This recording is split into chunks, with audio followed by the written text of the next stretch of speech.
following is a special presentation of ABC Sports.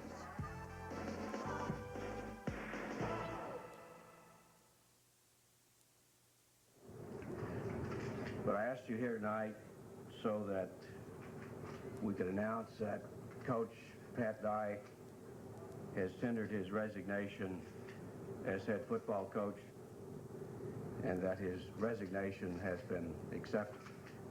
A 12-year reign comes to an end at Auburn. Pat Dye comes onto the field as head coach for the last time. His first television interview is with R. Mark Jones down on the field. Joined now by head coach Pat Dye. And coach, what we want to know is, were you forced out or was it your choice to resign? It was my choice all the way in. The board and Dr. Muse were very supportive, and it was never a good time, and but I felt like this was the best thing for me and my family and Auburn and the Auburn family, and you know, I'm relieved that it's over with, and I'm ready to get on with the rest of my life, and the most important thing in that right now is this football game in the next couple hours. Coach, good luck to you today. Thank you very much. His last matchup is against Alabama, one of the great rivalries in college football, as ABC Sports presents this CFA matchup from the Southeastern Conference. Auburn, Alabama. You don't have to say anything else. Good afternoon and happy Thanksgiving, everybody. I'm Brent Musburger. Well, the buildup for this classic rivalry took a dramatic turn at 10 o'clock last night when it was announced here in Birmingham that Pat Dye had resigned. A couple of things to keep in mind. The NCAA is investigating the Auburn football program. The most serious charge appears to be that Dye and an assistant coach knew of an illegal payment or assistance that had been given to a player at the time. However, keep in mind that the resignation of Pat Dye is in no way an admission of guilt. But certainly the NCAA will consider the fact that the institution is in control of the program, and sometimes the penalties in that situation are minimized. Another thing that has been largely overlooked here in the last 24 hours. Back in May of 1991, Pat Dye underwent major stomach surgery. There are indications to folks who know him very well that the resulting furor surrounding his program had started to affect his health adversely. And yesterday, in a very warm conversation with Coach Dye and Dick Vermeil, Pat Dye told us that he would never coach again, that this will be the end of his era as a head coach. So, Dick Vermeil, you and I join almost everyone in the football community in wishing Pat Dye nothing but the best. You bet. And you know, that meeting with the players last night, Brent, was an emotional meeting. Tears shed by both players and coaches. And I think that emotion really will provide momentum for Auburn early in the ballgame. Whether they can hold it or not will be dependent upon how good a football team they are. Now, not to be overlooked, certainly the Pat Dye resignation made the headlines. But on the other side of the field is a guy who's done a marvelous job at Alabama, Gene Stallings. He is now 3 victories away from a national championship, but he walks into an emotional firestorm today. Well, first off, he has tremendous respect for Pat Dye, both as a coach and a person, as a man. And he has some other concerns, though. His offense hasn't been the most consistent. Yes, defense, super. He said they've been sporadic from time to time against lesser football teams that other teams have beaten soundly. And he thinks this football team, Auburn, is a good football team and an unlucky team, and he's worried today. It's amazing. Alabama, a 15-point favorite. Coming up, Auburn and Alabama.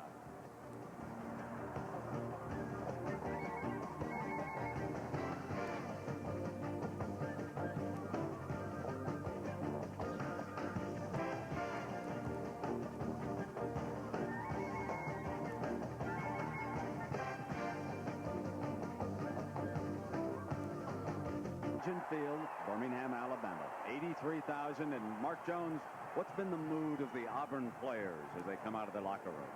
Well, guys, yesterday when Coach Dye told his team at supper time for about 20 minutes of his resignation, The decision was met by shock and anger. These guys are bubbling over with emotion right now. One of the players that I talked with said that today, and I quote, "We will kick booty and take names later." And interesting, Dick and Brent, that when Coach Dye went to midfield to meet Coach Gene Stallings, he openly began to weep, and he was comforted by Coach Stallings, and since then has regained his poise. He is the calmest man on the field right now. Back upstairs to you. It's the calm before Pat Dye's final storm. Gene Stallings, one of Bears' boys, comes home and puts the act back on the map. Auburn wins the flip, and no surprise, they have elected to defer. Brian Karkoska kicking off for the Tigers. One of the most exciting players in college football. One of the beat men, David Palmer. And Auburn going to let him show his stuff right away. Palmer to the 10. Palmer, stutter step, short of the 20-yard line and down. Now your diehard starting lineups for Alabama. Your offensive line, Hammond, Wilson, Shields, Stevenson, Patterson, and the tight end is Buskey. Derek Lassick, hard-working, tough running back. David Palmer is the youngster who just returned the kickoff. Jay Barker is the Tide starting quarterback. And we see that there is a penalty flag on the kickoff. An illegal block against Alabama on the return. So Barker and Bama will be coming out from their own 6-yard line.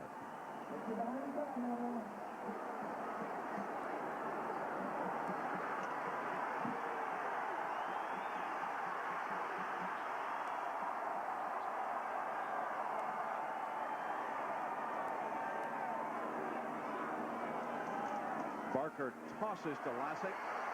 Huge hole to the 14, and Chrishelling makes the stop. Defensively for Auburn, Whitehead, Cromartie, Primus, and Etheridge. They don't receive the notoriety that Alabama does up front, but Harris, Willis, and Cunningham, an outstanding trio of linebackers. Schelling, who just made the stop, is the ringleader of your Auburn defensive backfield. 2nd and 3 after the 7-yard run by Lassick, and Lassick the lone running back. Now the toss to Palmer, who comes around on the reverse, a familiar play for Tide fans, to the 18-yard line, and a first down. Brent, Gene Stallings told me they were going to do more things today in the ball game to get the ball in the hands of David Palmer.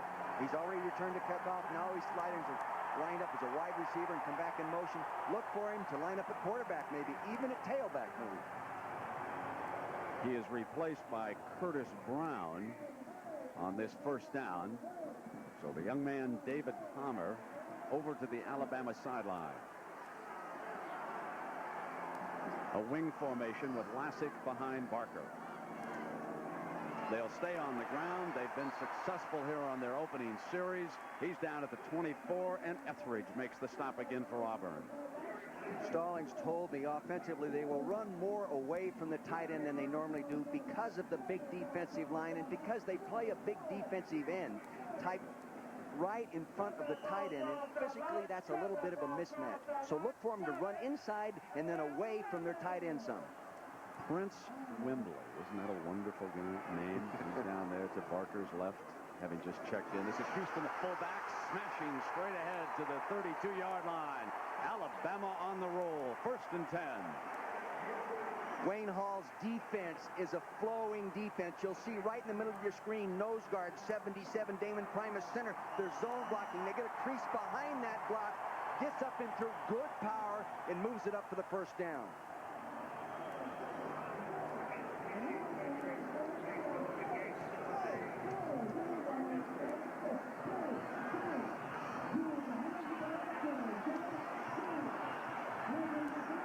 So 3 fresh defensive linemen trot onto the field for the Auburn Tigers.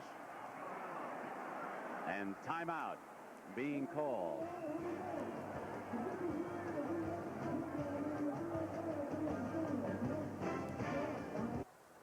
November's team, Alabama. Somebody saying, wait a minute, wait a minute. In 1989, they lost in Auburn. Folks, that game was in December.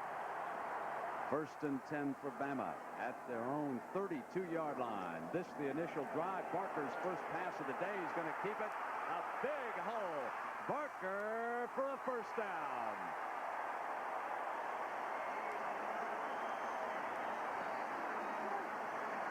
Brent, what they did, Auburn ran a blitz. You'll see the linebacker coming from the left side of the screen. You'll see him coming there, and that put everybody else in man-to-man. The quarterback gets outside the pocket like that. Everyone's playing man-to-man. No one playing zone reading him. He runs for a nice gain. Ball just short of the 44-yard line. 1st and 10 for Bama. It's their 3rd first down on the opening drive. Palmer, who can throw it. He was a quarterback. Cuts back. Fires high and incomplete. There's some of that razzle-dazzle that Mal Moore, the offensive quarterback coach, and calls the offensive plays, told me they inserted in the game plan. Everybody follows Palmer where he goes with the football. So they wanted some counter action. You'll see he'll come back in motion. See, here he comes in motion. Now they toss it to him. Normally he runs the sweep. See, but he turns around and runs his own reverse. He doesn't hand it to anybody. A high school quarterback throws an incomplete pass. 2nd and 10. Barker off the delay. Deep handoff to Lassick. Lassick battling to the 47-yard line, and Fred Smith there defensively. 3 yards. Those draw plays with a good pursuing defense. The defensive linemen jump around, and it gives the tailback a chance to find that hole. Now he gets a good block right there at the point of attack. He cuts back. Good mobility right there. Defense swarms. Wembley and Palmer check in for this 3rd and 7 at the 47. Auburn is a good 3rd down conversion defense. Number 2 in the SEC behind Alabama. Wembley getting ready. Barker straight back. Has time. High and incomplete. Alabama forced the punt, and the play that got him in difficulty on that series, the razzle-dazzle, trying to throw off the reverse. Auburn takes advantage of it, and Alabama punts for the first time. You know, even at that, if Jay Barker comes down with that throw, they're going to make the first down. He has been inconsistent in throwing.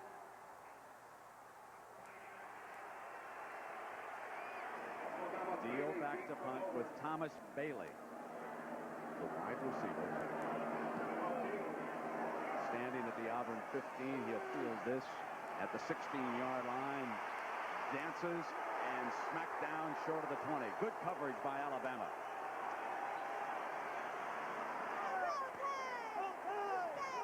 We'll come back with Auburn's first series.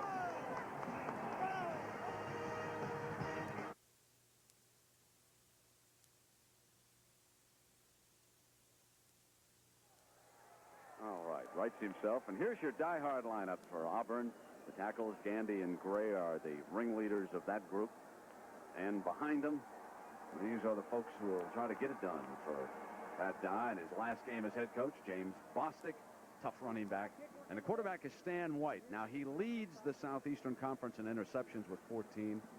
That is something that Auburn hopes does not occur too frequently in this game. White's first possession will start on the Auburn 17. They've got him spread out with 3 wide receivers. Dye said yesterday he'd have to throw to beat this defensive team, and White is changing up at the line of scrimmage.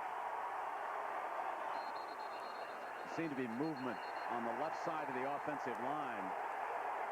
They jumped on the left side of the offensive line, so this will be a dead ball foul going against Auburn, and the old veteran Jimmy Harper. Harper down there with control of this one. Dead ball, false start, illegal movement, offensive line. That's one of my favorite voices amongst officials in college football, Jimmy Harper. Now your diehard lineup for Alabama, and this is a great one. Not a good one. This is a great team. Copeland and Curry, they don't come any better than those folks. Rogers and Oden on the inside. In that secondary, just remember this number. Number 13, Teague. 1st and 15. He'll play often on Sunday. White rolling, completes his first pass. And a tackle is missed. George Teague gets him out after Sam Shade misses the tackle. You know, Sam really hit the guy, too. You know, it's not so much a miss. He just hit a powerful kid that wanted to advance the football. They have a little waggle action coming. They have good contained position by Hall right there. He comes up now. He squares up. But see, he doesn't lock his arms. He's got to lock the arms. Determination by Tony Richardson. So the fullback out of bounds with no gain. It's 2nd and 10.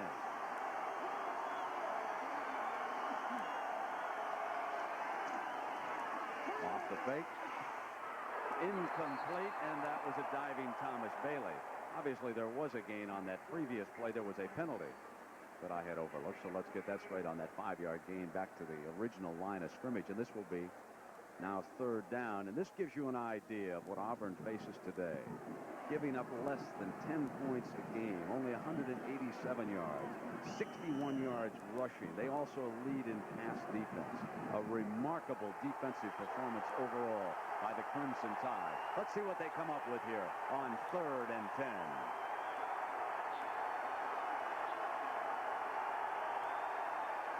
From the shotgun, against a fierce rush, Auburn forced the punt.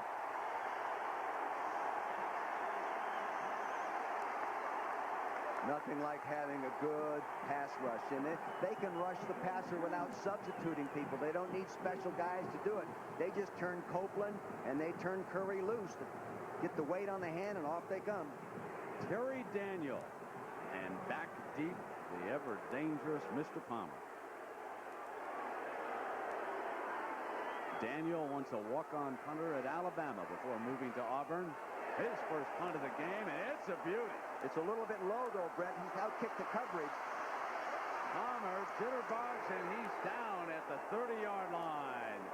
That is a 59-yard punt with a 7-yard return. That'll teach you how to give me a scholarship, folks.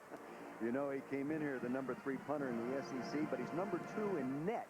Meaning when you subtract the return, he's still averaging 39 yards. Excellent job of punting by Terry Daniel. Now Barker and the Tide. 2nd series of the game for Bama.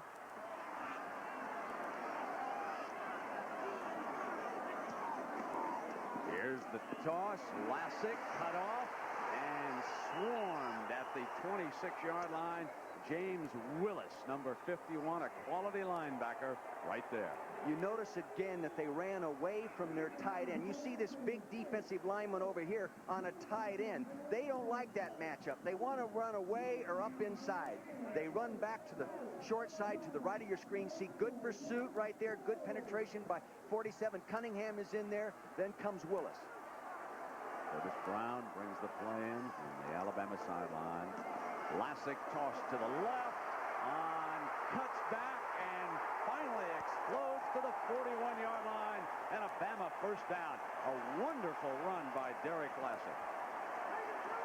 Real good blocking by Matt Hammond, 63, the offensive left tackle, the right side of your screen. See, he gets him stretched. He stick and stays, and they run back up inside him. See, that allowed that lane. Don't run outside, run up inside. Terrence Lynch, the big fullback, leading the way, and they get set again. 1st and 10. They'll hand to Lynch. Lynch to the 46-yard line. Anthony Harris bringing him down, and tomorrow our Thanksgiving weekend football feast continues on ABC. Another great matchup. Nebraska in their quest for the Big 8 crown and another trip to the Orange Bowl. They'll battle the Oklahoma Sooners live at 1:30 Eastern tomorrow on ABC. Want to bet they do not throw a pass off the end around in this series? 2nd down for Bama. Lassick behind Lynch. Swarmed at the 45-yard line. Cunningham and Etheridge there defensively. You notice that time they ran outside toward the tight end. Do you know why? There was no defensive end on the tight end. See, now they have a stand-up linebacker. Here's the defense. They've shifted it over. Audible, Now they'll run outside.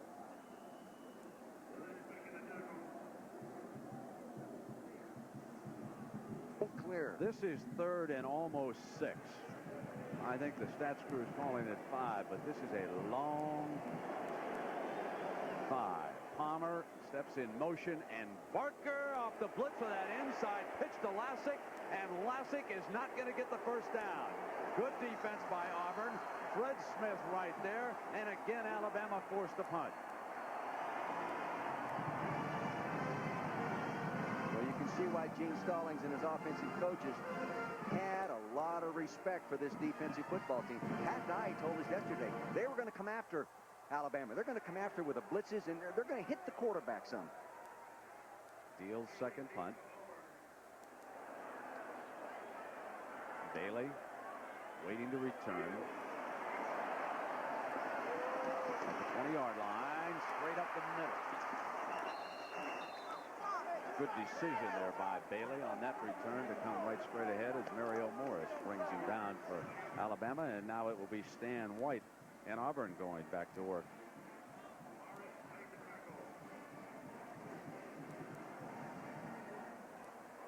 You know, Gene Stallings doing an outstanding job. He has done a lot of unique things, Brent. He meets with his seniors and has breakfast with them every Thursday morning. They discuss the program, how school's going, and what he should do different. Do they like what they're doing? Do they not like what they're doing? Very good concept. Breakfast is good. Makes the big fellows go to class. White is back, and he has overthrown everyone. Well, Pat Dye said offensively what they were going to do. They tried to run last year, and they end up losing. They only ran for like 113 yards. They were going to come out, spread them out, and try to get the free safety out of there, out of the middle, because he's so active and coming up and being the 8th man and defensing the run. He thought they'd start throwing the ball early in the ball game. 2nd and 10. White's receivers were covered, and he took it deep that time for an incompletion. This is a great defensive unit that they've matched against today. Bostic, but there was a flag down again. Whistle before the snap. Dead ball, illegal procedure, moving offensive line. You know, when a young offensive lineman lines up there and he knows he's blocking a #1 draft choice, I think that sometimes affects their concentration. Dick, compare Curry and Copeland for me. Well, I think Curry is, you know, obviously the taller guy. He's, I think, the more dominating, hard outside pass rusher, has great feet. He's really just learning. He's already graduated. He's taken graduate courses, doing a good job. Copeland is more apt to be the guy they move inside and play in the guards in the National Football League. But probably both #1 picks. Now the NFL won't have to send a scout to Alabama to write down Dick's evaluation. 2nd and 15 as White is forced out of the pocket. He's a pretty good runner, and White is down at the 28-yard line. It'll be 3rd down for Auburn. Elbert Brown, the nose guard that's playing in there in place of James Gregory, the starter, got the good pressure up inside and forced him outside. You'll see the pressure appear right to the right side of your screen. Here it comes. See, there's Curry, number 80. Boy, I think Curry had the offensive tackle back there on his back. 3rd and 9 for Auburn. They're number 10 in 3rd down conversion. Not outstanding. Here comes that rush. They tried to set the screen, and they didn't get it into Bostic's hands.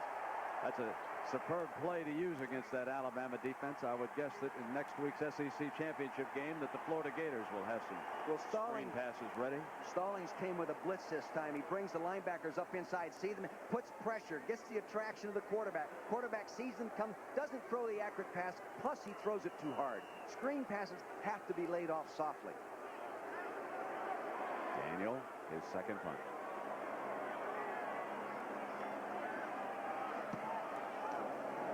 That's another one. At the 19. Excellent coverage. Down at the 26-yard line. Brian Brinsfeld. Scoreless in Birmingham. Just because 54-year-old Pat Dye, 12 years at Auburn, and every 4-year player that has been recruited by Coach Dye has won an SEC title and played in the Sugar Bowl. Remarkable record for a young man who was an offensive guard for the Fran Tarkenton Georgia Bulldog teams back in the late 50s. Here is the handoff now to Derek Lassick. Anthony Harris there for Auburn. We're scoreless, just underway in Birmingham. Happy Thanksgiving to everyone along the way. In case you joined us a little bit late and might not have seen the morning paper last night at 10 o'clock here in Birmingham, Pat Dye announced that he is resigning as head coach of the Auburn Tigers. This is his last game. There was one span during his 12-year career at Auburn that he defeated Alabama 4 consecutive times. Now Barker, back for Alabama, gets it into the hands of a lineman, and that's an illegal. No way. No way.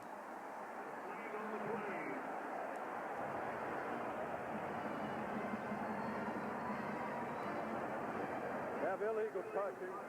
Ineligible receiver touches the ball, 5-yard penalty, and loss of down. I've seen a lot of passes this year, Brent, but I haven't seen anything like this. It's a semi-shuffle pass to an offensive lineman. Watch. Here it comes. Whoop. Can't do that. Ricky Sutton was holding on to the Alabama quarterback. It is 3rd and 17 for the Crimson Tide.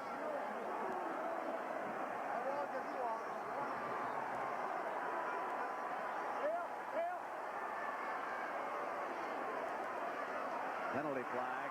Lassick bolts to the 27-yard line.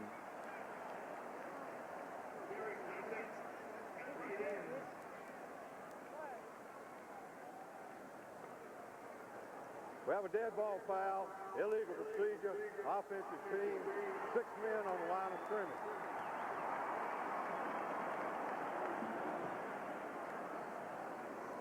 I want to tell you about the sputtering and the impact that this could have. It has been interesting the last 2 weeks to track the progress of Florida State in the Associated Press poll. I'm sure that there are some voters who are watching, and if Florida State can be rated ahead of Texas A&M, Alabama has to be a little bit uneasy too, don't they, right now? You bet. Well, when you watch Florida State play on tape like we have and getting prepared to do Saturday's broadcast, Brent, it's tough to believe that there's anybody any better. Bama punting again.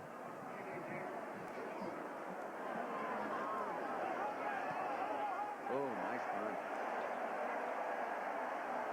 Bailey to the 24. Bailey to the 31-yard line. You really have to cover Bailey. Last year, he set an SEC record for kick return yards, over 1,000 yards returning punts and kickoffs. You better cover him. Let's go down to Mark Jones as a guest with him. Mark? Yeah, special guest, guys. I have Greg Carr, former All-American linebacker under head coach Pat Dye. Greg, in light of what's happened, do you think Coach Dye got a fair shake from the school and from the NCAA?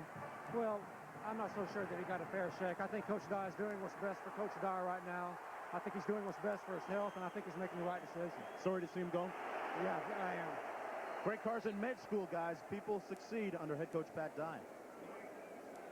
Mark, thank you. And on that snap, the ball appeared to come up a little bit early on Stan White. Let's take a look. I'll show you why it did. They lined up in an Eagle-type defense with 3 defensive linemen all covering everything, and they're supposed to audible out against that defense. See him audibling? And the center didn't hear the call and snapped the ball.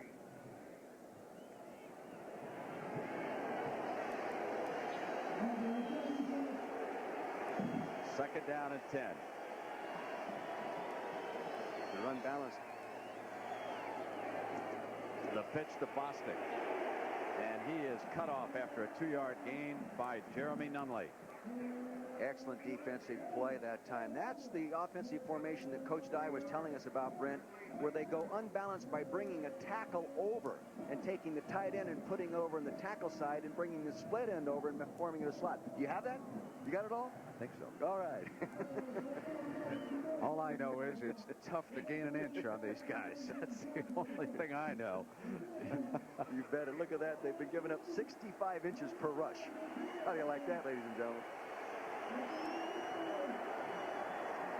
From the shotgun again.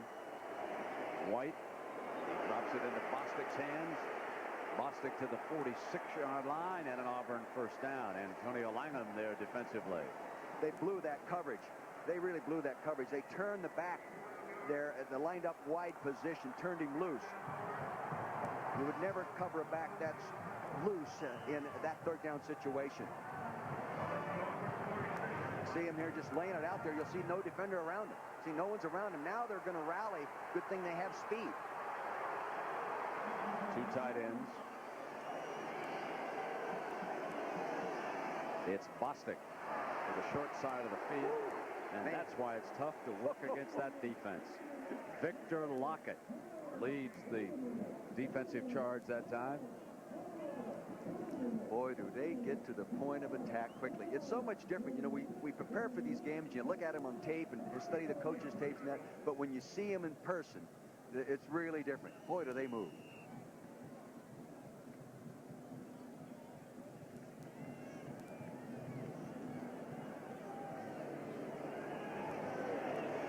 I think they've got to get to some kind of a quick passing game, Brent. You know, that 3- and 5-step drop. Get rid of the ball before the rush gets there. Reed McMillan in at running back for Auburn. He's protecting for White. Drops it incomplete, and there's the penalty flag. Definitely. Mike Rogers hit him real early, Brent. They're in man-to-man tight coverage, and he hit him early. First down, start a foul.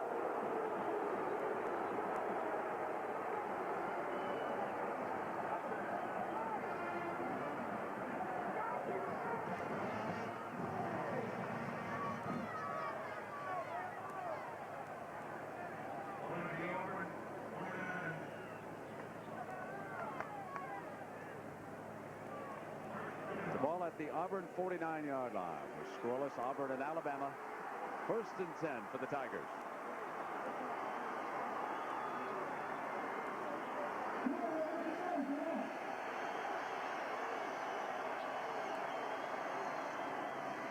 Bostic and nothing there. Daylight closed in a hurry, and big John Copeland comes in. Well, he comes down from the backside. If he gets any help at all on the front side of that offensive play, he comes down so hard from the backside, there's no lane to cut back into for the running back.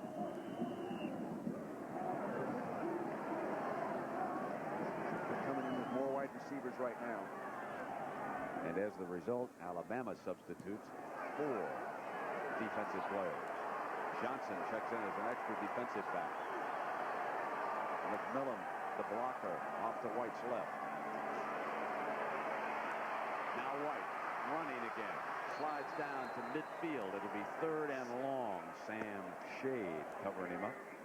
You know, Stan White is feeling the hard outside rush of Curry. He should not have flushed. He should have stayed in there. The tackle was in position to take Curry on behind him, but he felt the pressure and scrambled out. A quarterback can hurt protection as much as a bad pass protector. It'll be 3rd and 9 for Auburn. Final minute and a half of the opening quarter. Brent, Alabama's defense has only allowed an offensive team to convert a 3rd down situation 3 times in the first quarter this year. White, and he knocks fumble. Auburn recovers. John Copeland knocked the ball loose. Auburn pounced on it, and the Tigers will punt.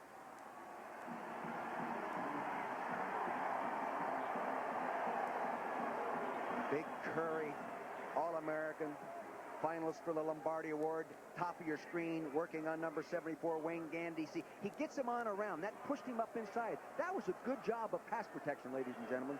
Give an A to Wayne Gandy. Palmer standing at the Alabama 12. This one angling toward the sideline. Now it'll ricochet toward the end zone. It's a touchback. It'll come out on the 20-yard line.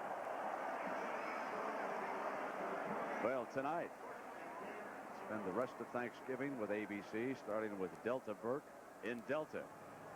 Then after an all-new Room for Two, a special holiday episode of Homefront, followed by Diane Sawyer and Sam Donaldson. They'll host Prime Time Live, and the best place to spend Thanksgiving night right here on ABC. Will we be able to see all this on the bus? Absolutely. We have a video tape recorder. If not, when we get down to Tallahassee, we'll just get the tape. First and 10, Barker hands off to Lassick. Lassick to the 22-yard line, and Timmy Cromartie. Timmy Cromartie's having a real good year. You know, he's one of those Prop 48 kids, and he's on schedule to graduate in June, and I'll tell you, Pat Dye is really proud of this young man. It is interesting as you travel around the country, the number of Prop 48 youngsters who have sat out as freshmen and who have come on academically and graduated. It makes you think a little bit about that program when you give somebody a chance, even though they don't appear to qualify for college in the beginning. Give them some support, they'll come through for you, won't they? We're scoreless in Birmingham. It's Alabama and Auburn, the Iron Bowl. University.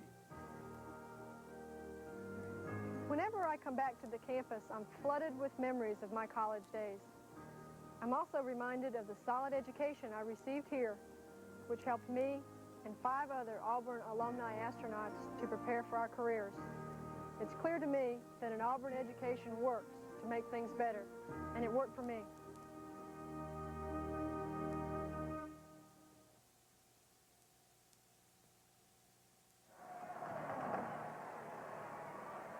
Is anybody shocked that Alabama and Auburn are scoreless after the first quarter? Over the last decade, folks, this game has been decided by 10 points or less. First and 10 for Alabama. Fumble. Barker picks it up. Fires incomplete. Dick, what about Barker as a passing quarterback? Very, very inconsistent. You watch him on the practice field throwing with him without pressure, Brent. He throws a nice spiral, but it's not always complete. Taking a look at the numbers, you can see what we're talking about. 91 yards of total offense generated between the two teams. No turnovers yet. Time and possession just 1 minute in favor of Alabama. Not much going on so far. Just good defense. Barker 1 for 4, and that was stopped for no gain. Now it is a third down play for Barker and the Tide. I think I said it was first down as we started the quarter. Actually, it was second down. So this is third down. Barker, Lassick flaring, fires toward Palmer, caught it, and smashed by Willis. It's amazing he hung on to the football. Here comes Palmer, number 2. They call him the pocket rocket. He is so quick.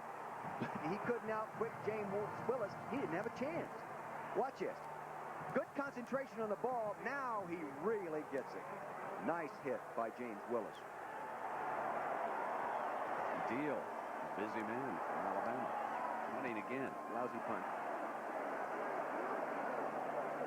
Bailey on one hop is hammered and down at the 37-yard line. You know, Brent, Auburn has a real edge in their punt coverage team over Alabama. As if they just go through the year like this game, like they have through the year, they gain 7 yards in every exchange.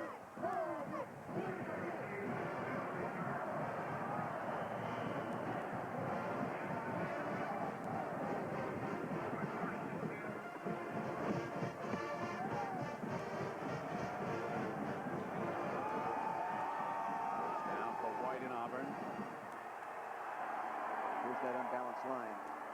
Bostic found a crease that time and popped to the 48-yard line. See what they've done now is they take the offensive left tackle and move him over to the right. These are 2 big 280-pound offensive linemen. Now they block here and bring the guard and kick out and run to this side. A lot of beef right there. Where's the beef? Here it is. Right there. Good block right there by Jason Taylor, number 66, that cleaned out the hole.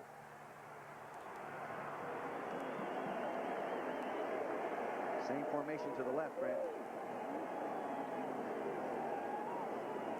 Bostic follows it to that side, across midfield, and Bostic finding success to the 43-yard line.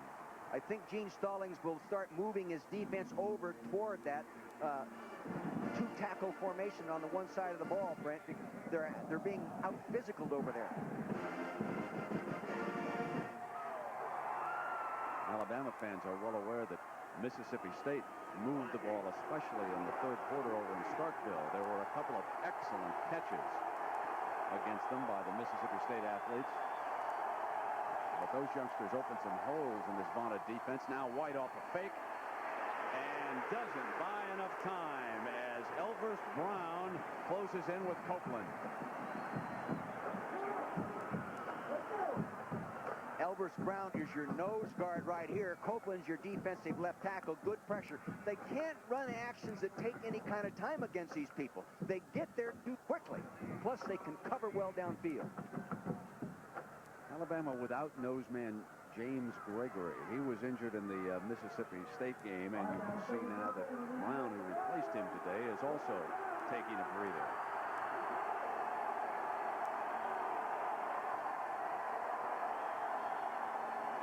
White throws complete to the 48. Sam Shade crawled all over Orlando Parker. Did Sam Shade close on that ball? He was in good position when the ball was thrown. He was watching the quarterback all the way. He jumped it, and did he make a nice play? An engineering student. Watch this nice whammy engineer, nice tackle there. Nice job, Sam. Now 3rd and 14. Bailey and Parker are the wide receivers. 2 tight ends for Auburn. And White under pressure against the blitz, throws, intercepted by Johnson. 15, 20. The first turnover of the game down at the 27-yard line.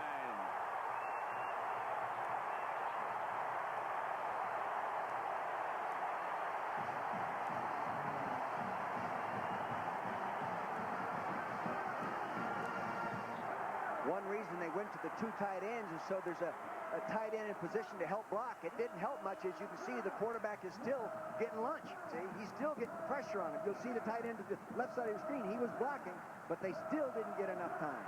Good position there by Tommy Johnson. 2nd interception of the year. And the 15th interception for Alabama. First down to the 34-yard line. And the young man, Johnson, who gave him an opportunity as he picks that one off. What a huge difference in turnovers by this great Alabama defense. Pressure, pressure, pressure. They came in plus 16. They get their first one. It's plus 17. Ladies and gentlemen, that computes to be worth points. Lassick gets the call again. Alabama ready for him, short of the first down. It'll be 3rd down. It was Anthony Harris.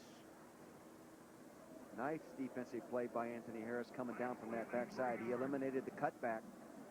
He's a redshirt freshman. A lot of young football players playing on this defense. Only 3 seniors starting in the ball game today on defense for Auburn. Only 1 senior starting on offense. A young football team.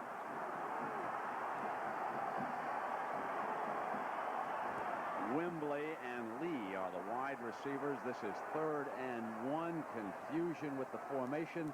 Now they sprint to the right. And Barker is going to throw on 3rd and short. Incomplete.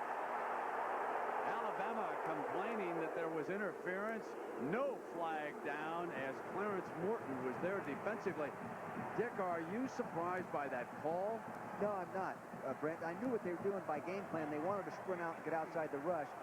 There was incidental contact downfield. The ball was not catchable regardless. See him throw it up there in the air. Now, you see he's already down on the ground. But I guess I'm a little surprised on 3rd and 1 when Lassick has been able to pick up a yard that they would throw the ball. They're 0 for 5 on 3rd down in this game. And there's the punt with the fair catch at the 30-yard line. When do you coaches adjust those game plans anyway? With the rollout, you still have the ability to run, but pressure wouldn't allow it. Happy Thanksgiving, Dick.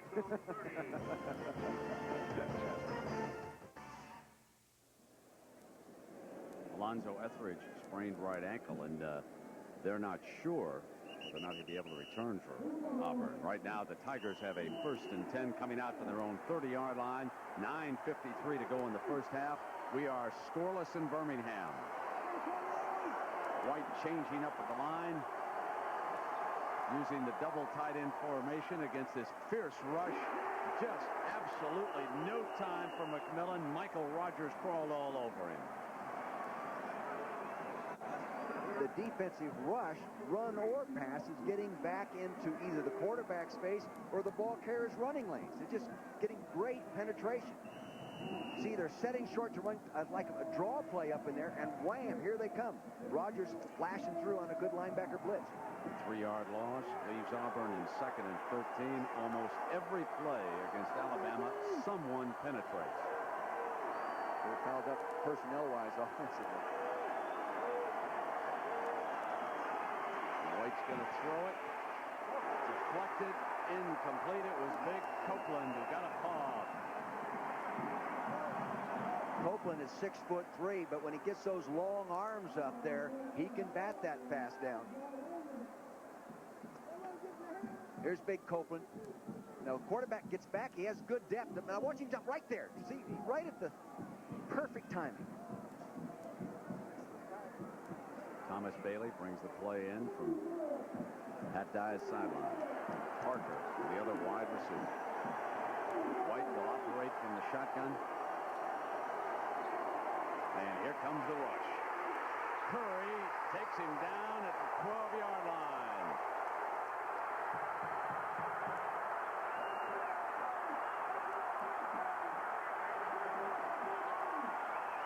Quarterback did not have a chance. Here's Curry. You see his hand down right there, number 80. Heck, no one blocks him. They ought to be able to get there. They were trying to get outside. They didn't expect Curry to be in that wide alignment position, and the running back assigned to get back in there, Reed McMillan, couldn't get there quick enough. Here's an opportunity for Alabama. Daniels standing just inside the goal line, and Palmer could give them excellent field position. Doesn't have to. The punt will be downed at the 46-yard line. So it's going to be 1st and 10 for Alabama, and they'll have a shot.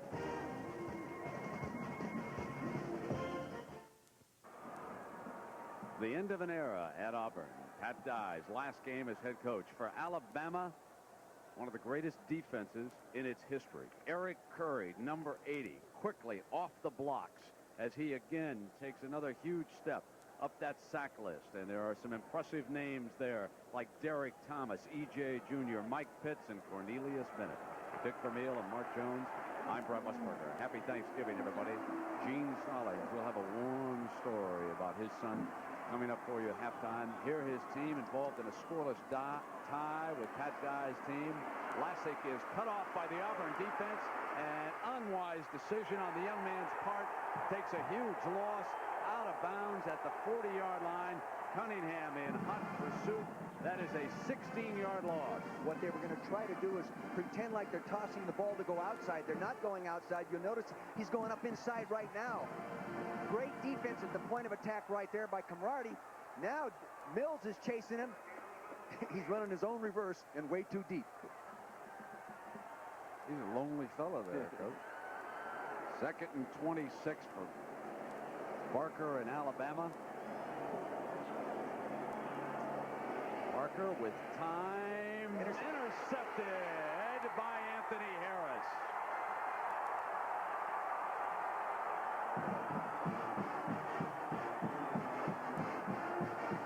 They came off the play action, and he had good time to throw the ball.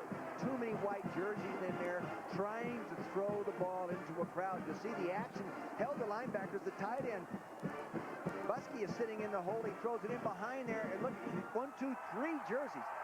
He doesn't see Anthony Harris pick off his first interception. 8 minutes remaining in the first half. Bostic, the running back, behind Stan White. Alabama shows blitz, backs off, still get pressure. Here's Parker. Fumble. Alabama at midfield has recovered.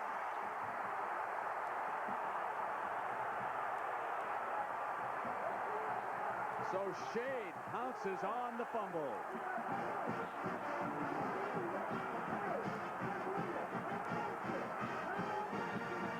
Teague, number 13, comes up, gets involved. There's good contact. Another guy coming in there. That's Sam Shade making it. The ball is ripped out of Parker's hands. There it is on the turf.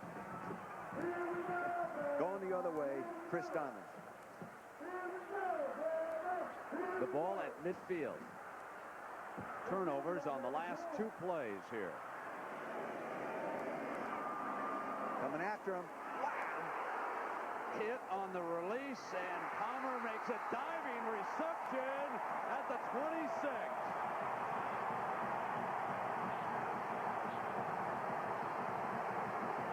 What's amazing is he even got the ball off. I mean, this kid was clever. From the left side of your screen, watch the pressure. Here, Cunningham. Look at the pressure right there. That's a safety blitz. Morton coming around from the outside and engulfs him, and he still gets it off. Down to the right-hand corner of your screen. Great concentration. First and 10 for Alabama. The fullback, right straight ahead. That's Martin Houston with Ricky Sutton there defensively for the Tigers.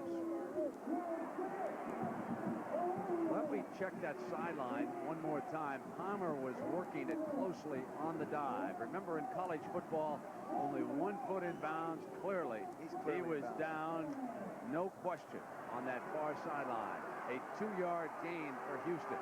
It is 2nd and 8 for Barker and the Tide. The biggest offensive play was that reception by Palmer. They now use the fullback, and he battles his way to the 20-yard line, and James Willis.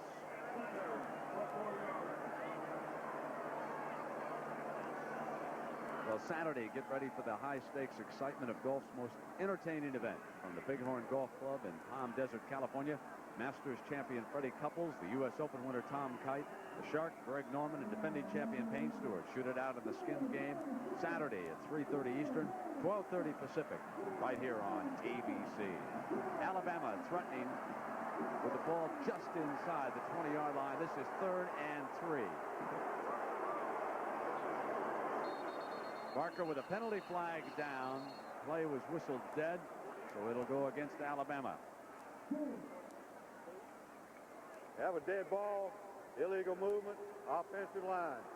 You know, Brent, neither defensive coach is displaying any real concern about the passing abilities of either quarterback. They're keeping 7 and sometimes 8 guys in position to stop the run. That's why nobody's moving it. Then they don't throw the ball very well. They're not making many first downs. Sherman Williams is the Alabama tailback. Derek Lassick carrying the bulk of the load in the first half, but now Williams. And Barker off a quick drop, looking back to the right, and Palmer, and incomplete because of Calvin Jackson, and there's a penalty flag down. Interference is called against Jackson.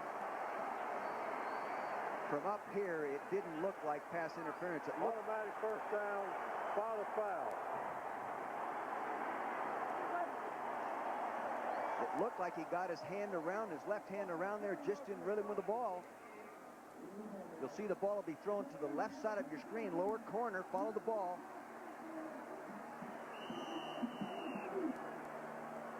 Boy, I'll tell you, that's a questionable call. Boy, really questionable.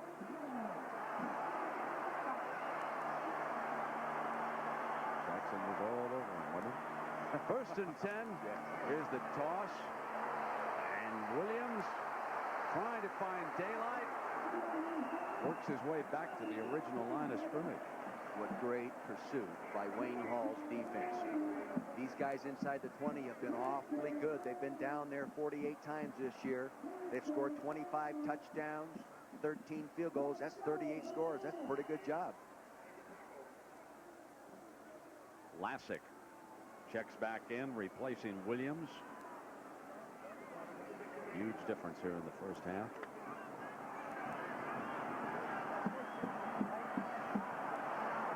Bostic, who's off to Barker's right. Barker intercepted in the end zone by Smith.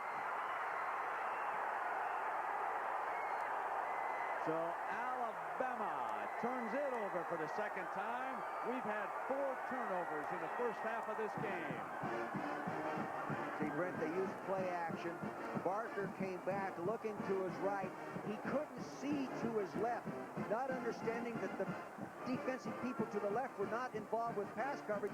He flows back into it. See, he was just sitting back there. He flows back into it. He picks off his 3rd one on the year, his 7th in his career. Talking to Mal Moore, the offensive quarterback coach, he calls the plays. 1st and 10 for White and Auburn. Bostic sprinting to the right.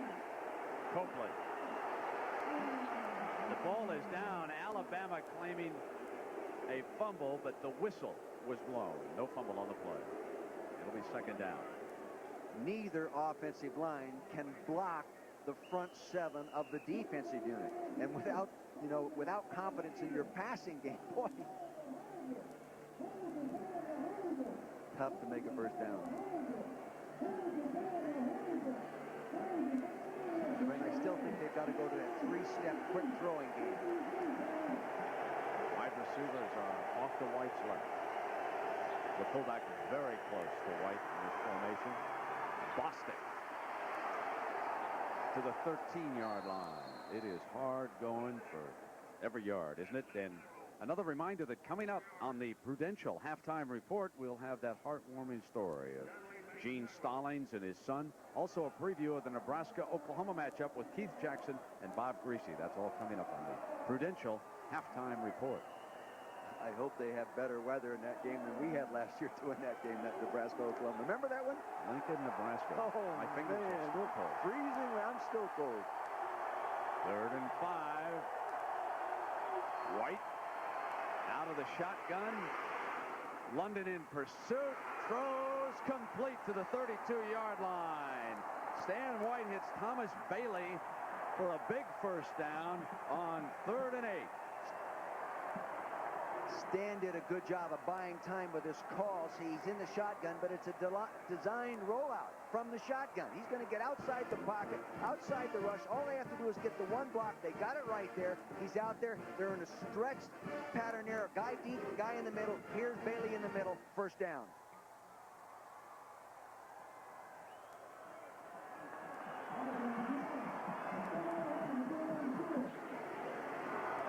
Concern starting to grow with the Alabama faithful. 3:30 in the first half. It is scoreless. Bostic cut off by Lemansky Hall. They were in that 2-tackle unbalanced line again with the tight end opposite, and already Alabama has made their adjustments. No gain then. Dick checked out. That was Ted Yarborough, 32 and not 33, carrying the ball for Auburn. Now Bostic returns from the Auburn sideline along with Frank Sanders. Bostic is one of those tough guys, typical of the type of backs that have come out of Auburn over the year. Cribbs, Brooks, Bo Jackson. Tough guy. Del McGee, the other wide receiver. Bostic is in that tailback spot, and White is going to throw. Use Bostic trying to set the screen, and Hall wouldn't let him have it. Curry can rush the passer, recognize what's happening, and get back in pursuit really quick. Here he is at 270 pounds or so. Now watch him move. Now look and turn around and get back in pursuit. Good quickness. You just wonder if Auburn can score on this defense. Well, they've only given up one first-half touchdown all year. It's a lot of quarters of football. You almost need a helter-skelter attack, don't you? A quarterback that can take off. You got to run some counters and do things like that. White drills it high, deflected, incomplete. See, what you need is when you got a guy open, throw it so he can catch it. See, that's a pattern right there. It's well conceived, time to throw it, but he just throws it too high. Terry Daniel in to punt again.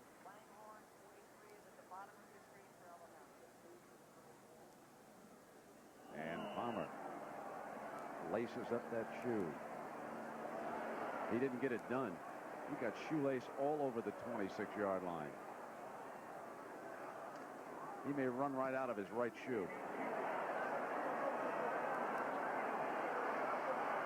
At the 13, penalty, tackled at the 23-yard line. With the penalty flag being thrown on the return. You know what that usually means. Brent, you know, I think they were going to run a punt return reverse. Got an illegal push in the back, 10-yard penalty, spot a foul on the run back.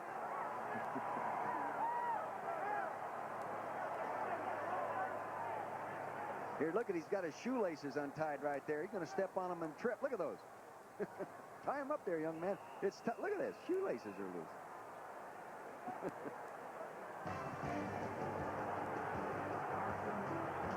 We're scoreless. Absolutely. Twice. And the I guarantee kid himself. Kenny Stabler got one down the road, didn't he? Now it's Alabama in a scoreless tie with Auburn. Pat Dye's last game as head coach of the Tigers. Each team has turned it over twice here in the first half. Both teams having trouble moving the ball. Barker going long and incomplete over Wembley. And down we go to Mark Jones. Mark, who have you got with you? Well, Brent, Dick, 40 years ago, Bart Starr was just a freshman. Okay, I don't want to date you, Bart, but You just did. how big was this game when you played in it? It was huge, just like today, and I think you have to be standing here on the sidelines as we are to fully appreciate it. Biggest Super Bowl for you at the time? At that time, obviously. All right, back upstairs to you guys. Bart Starr, one of the best. Hey, Mark, ask him if he wants to be governor of Alabama for him.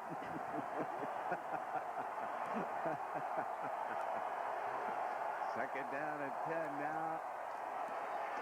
Oh, Wham Lassick trying to break free from Willis. Was he down or not? Apparently, he was not.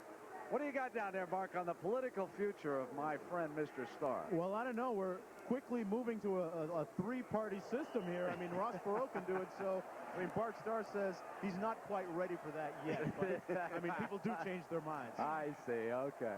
He'd get my vote. Yeah, mine too. He'd be a good leader. Third down.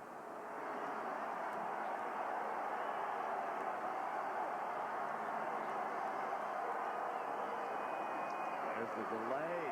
Go back, Houston. Oh, at the 13-yard line. Cunningham and Smith. Some major league hitting going on in this one. Good tackling. Very good tackling. The first guy getting there is in good balance, good body square, shoulder pads proper, arms proper, and then the second guy does it even better.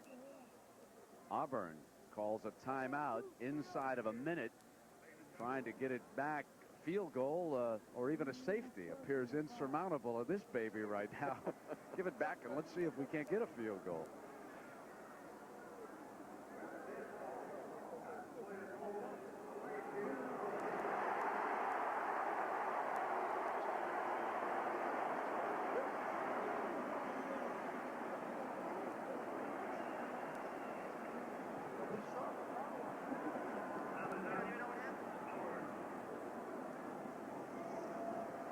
So we've got a late hit against Auburn. Let's take another look at this, Dick. You see Houston right there coming in. Oh, yeah, you see the arm over technique right there. They clubbed him to the head. I mean, that swim move is illegal? Yeah, when it hits you in the face, it's illegal. I'd say. Yeah, I'll bet that's the first personal foul ever called in an Auburn-Alabama game. The Honda Scholar Athlete Award is brought to you by American Honda, who is proud to support amateur athletics. And this week's award goes to George Wilson, the senior offensive guard for the University of Alabama. George has been honored as an all-SEC academic team member for the last 2 years. He graduated last May with a degree in history. And Honda will present a check for $3,000 to the General Scholarship Fund of the University of Alabama.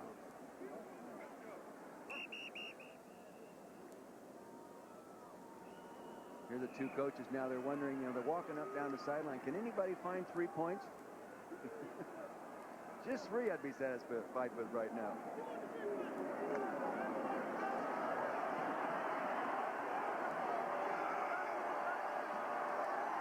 Well, instead of 4th and 2,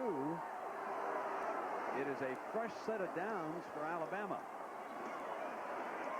And Barker going long, incomplete. Kevin Lee had a hand on it. Jackson defending it. You know, they've thrown more balls deep than I think they have in the outbreaking routes and the normal possession type passes Alabama has. Trying to stretch that secondary, get it down there and try to come up with a one big play. Tough to throw it that deep with 45 seconds to go at half. You would think that the corners and safeties would be just sitting back there, just making sure they don't give you the big one.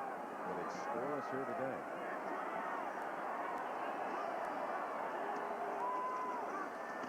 The draw play for about 4 yards. And the seconds ticking away. That time Auburn went to a double zone. They rolled the corners up on the 2 wide receivers and backed them up with the 2 safeties and defied him to try that again.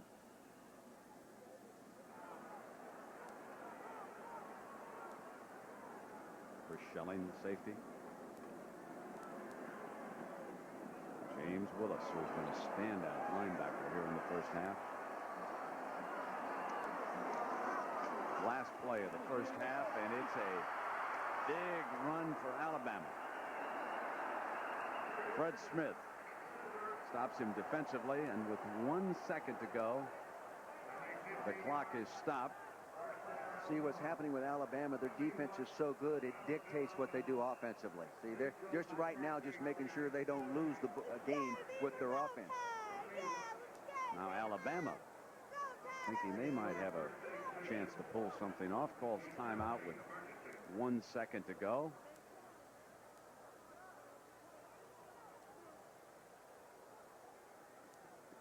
You know, I had a chance the other day on campus at Alabama to visit with Barker and talk to him about the defense, and he was really impressed with their ability to run, and he thought they had some things they could do, but they haven't found those things yet today. Dick, let's take a look at what's coming up on ABC. Saturday kicks off with a blockbuster battle. 6th-ranked Florida tackles number 3 Florida State in a high noon showdown. Then Fred Couples, Tom Kite, Greg Norman, and Payne Stewart tee it up as the Skins game begins. And in a primetime matchup, the Fighting Irish of Notre Dame take on longtime rival USC. It's all Saturday on ABC Sports. Something only undercover cameras could see. 2 weeks in the lives of 2 men whose only difference is the color of their skin. We'll show you what happens shopping, in distress, renting apartments, applying for jobs. Prime time. Barker, and the first half comes to an end on that completed pass to Curtis Brown. Pat Dye's last game, and his Auburn Tigers are scoreless with Alabama.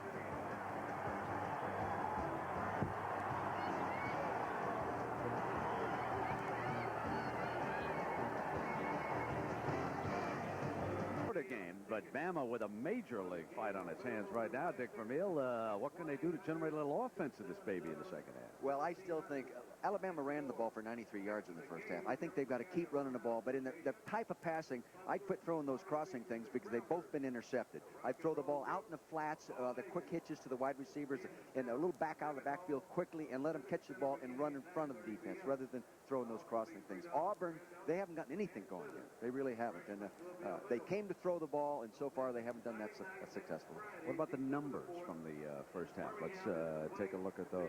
Well, you can see time and possession is almost even. They're even in the turnovers, but Alabama, if you want to call it dominated, they have 136 total yards. But, you know, the whole first half, there have been 3 third-down conversions between the 2 teams, 1 by Auburn and 2 by Alabama. We've had more turnovers than first downs off third. For example, watch this Harris interception right here. Alabama earlier in the game had picked off an Auburn pass, that one by Johnson.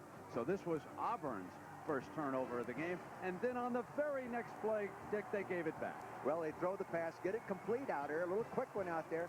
Then Teague, 13, really a good football player, comes up and he strips him. Now watch him rip the ball out of there. Then Donnelly comes in, number 21, and picks it up.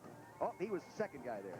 Now Palmer gave him a chance with a great 24-yard reception, and Barker gives it away. Again, a crossing type pattern. See, here it is coming across into the middle there, and he's not seeing the backside defender flow into the play. And Smith picks it off, and that was the 4th turnover, and it's snuffed out. The biggest threat Alabama mounted. As we get ready now to start the second half, Alabama kicking off, Auburn with the first series.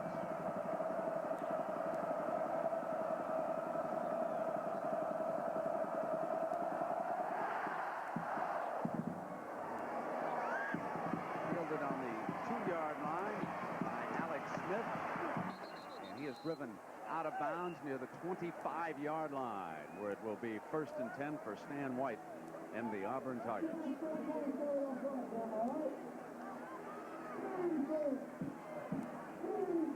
You know, Brent, I think if they get them spread out properly, they'll be able to get the ball to the tight end. When they get their defense spread out, maybe even thinking double zone, they might be able to get some stuff to the tight end up in those seams and check downs to the backs, that kind of stuff. High percentage throwing. Richardson is the fullback behind White. Bostic the tailback. Unbalanced line. Bostic, left side, still plowing to the 34-yard line. See, that's that 2-tackle over formation, and you've really got to get over quickly. You'll see what I'm talking about again. We pointed it out in the first half. 2 big offensive tackles here. Now they're doubling down. The fullback's going to kick out, and they bring the backside guard through on this. See, they've been able to, the defense did not move over this time on us. See, there's a good seal block there by Shane Kiesler, number 60, up into the hole. They probably ought to run that more often. 2nd and 1. Reed McMillan checking in for Auburn. Gets the call, battles for the first down to the 38-yard line, and Will Brown making the stop. Curry likes to play run defense as well as pass defense. Here he is. He's coming outside or hard outside, and he always keeps going. Now watch him work back in and make that play from behind. See, that's what the pro scouts like about him. He has ability for a big man to accelerate. Dell McGee checking in with the play. He and Sean Carter are off to White's right.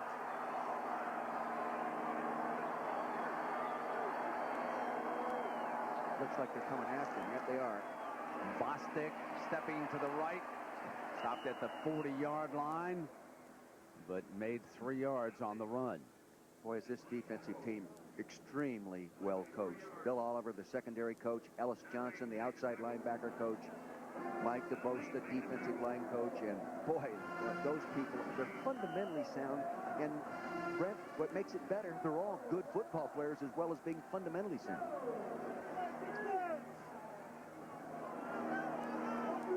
Orlando Parker and Thomas Bailey, the Auburn wide receivers, set now to White's left on 2nd and 8. White off a play fake, has time, hits Bailey, first down Auburn inside the Alabama 45-yard line. See, they were in that unbalanced line formation, Brent, and have been running from that. They come with a play-action pass now, and that allows them to clear that area. Prevents linebackers from dropping back in to where he wanted to throw the football. Now, you'll see, here's the 2 big offensive linemen. They're going to go ahead and fake run. See, that holds the linebackers. Look where the linebackers are, on the line of scrimmage. Good time to throw the football. And a good shot in the curl pattern. Now they lose him on the injury, and remember that he is the Auburn punt return man. Carter, the wide receiver, replacing Bailey. Bostic, whole right side, inside the 40-yard line to the Bama 39. That was the 3rd quarter when Mississippi State started to move the ball. They did, and they did it with some option and everything else. Again, they're in that unbalanced line, but the defense moved over this time. You see Copeland moving. You see the people, Nunley, moving over there to get in position, but they have 270-pounders at the point of attack. Stay with it, and stay with it, and stay with it. Bailey returns. 2nd and 6 at the Bama 39-yard line. Parker and Bailey are off to the left of the quarterback. Bostic, the running back. Off a fake. White looks left. High. Intercepted. Teague picks it off. And he's going to go the distance.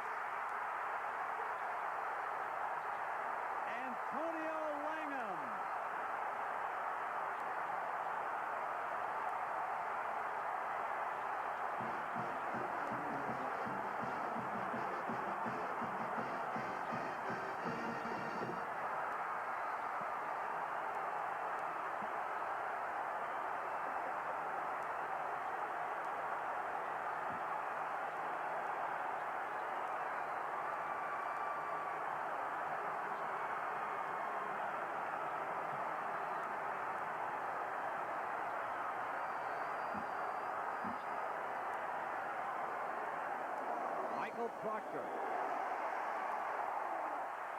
The defense puts Alabama up.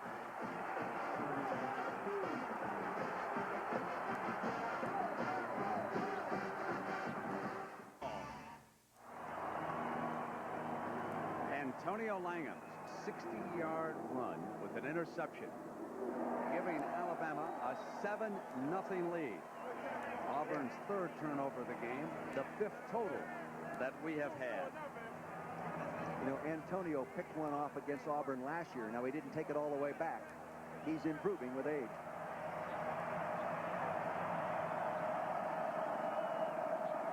And the Alabama crowd alive. Remember, this game now at Legion Field is a Bama home game. It moves back to Auburn next year. Fielded at the 5 by Smith. To the 20 and out of bounds. Let's take another look at Langham. Antonio Langham is a corner, but he was lined up to the left of your screen here in the slot. The safety, 21 Donnelly, over there to back him up. Play action that way. He gets a jump on the ball, a flat pattern. He's a corner playing in the slot. A lot of people put strong safeties there. They don't. They put the corner there. Good coverage people. He takes it the distance.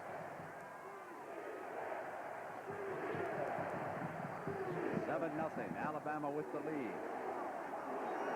Stan White, troubled by interceptions this year. Now with 16, leading the SEC. Bostic off a fake. White. Receivers are covered, and White takes it out of bounds at the 25-yard line, 2nd and 5. Copeland is always a force. Now, Wayne Gandy, I think, is a real good offensive tackle for a college football player, and he's on a fine player, and he's always there. The quarterback has always got to worry about this guy. See, he flushes him over to the other side. Should be a man and contain right there. Richardson brings the play in from the Auburn sideline.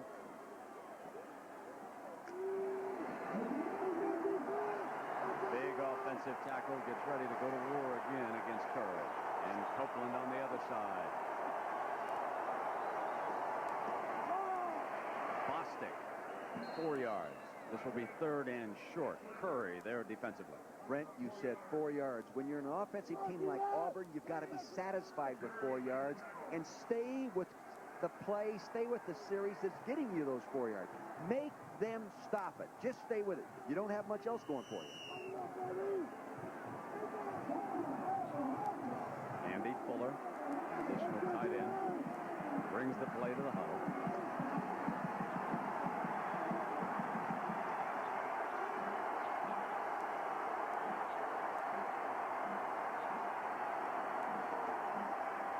Bostic on the second effort gives Auburn a 1st down. As he pulled away from Michael Rogers, he earned Auburn the 1st down. You can see why Coach Dye said Bostic is one of the better backs I've had in the last few years, because he's a tough guy. And, you know, Rogers hit him square, but he just ricocheted off and kept right on going. 33 in the middle of your screen. Contact by Rogers right there. See, he doesn't get his arms around him. Bostic keeps his pads down, keeps spinning and fighting. 1st down. Bailey off to the right with Parker. Bostic is behind Richardson. Fake to Bostic on the Curry move. He's down at the 21-yard line.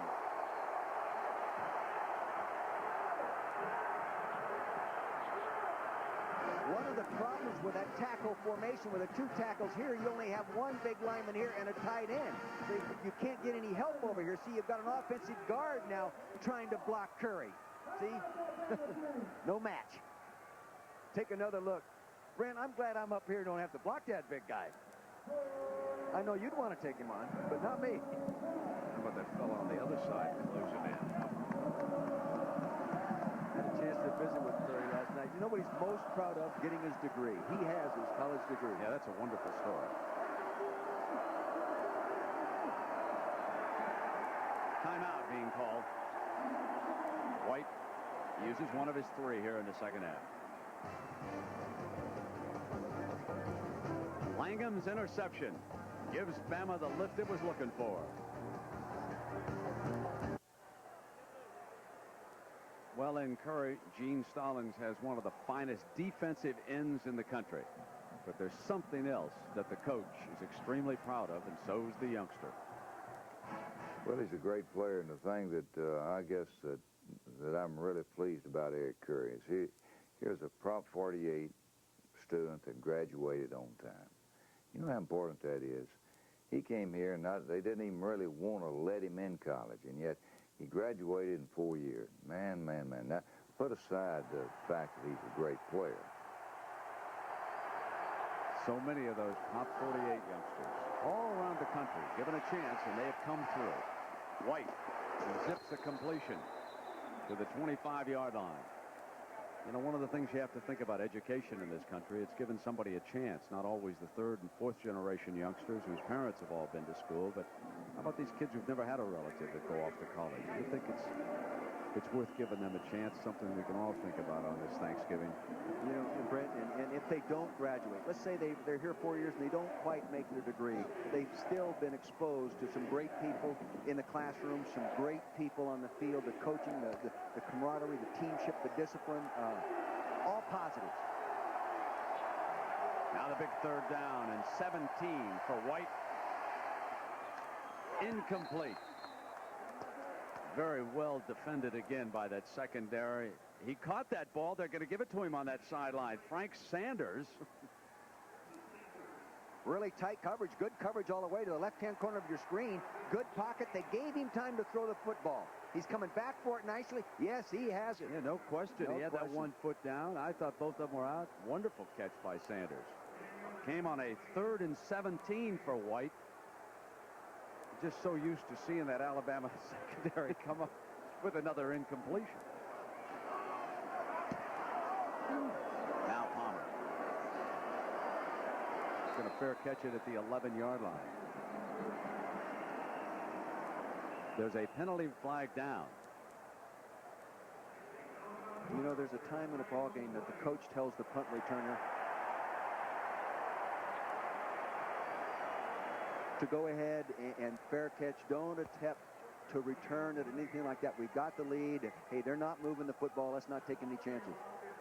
And we'd like to pause 5 seconds to allow our ABC stations to identify themselves. You're watching WHOA TV, Channel 32, Montgomery. With Dick Vermeil, Mark Jones, Legion Field, Birmingham, Alabama.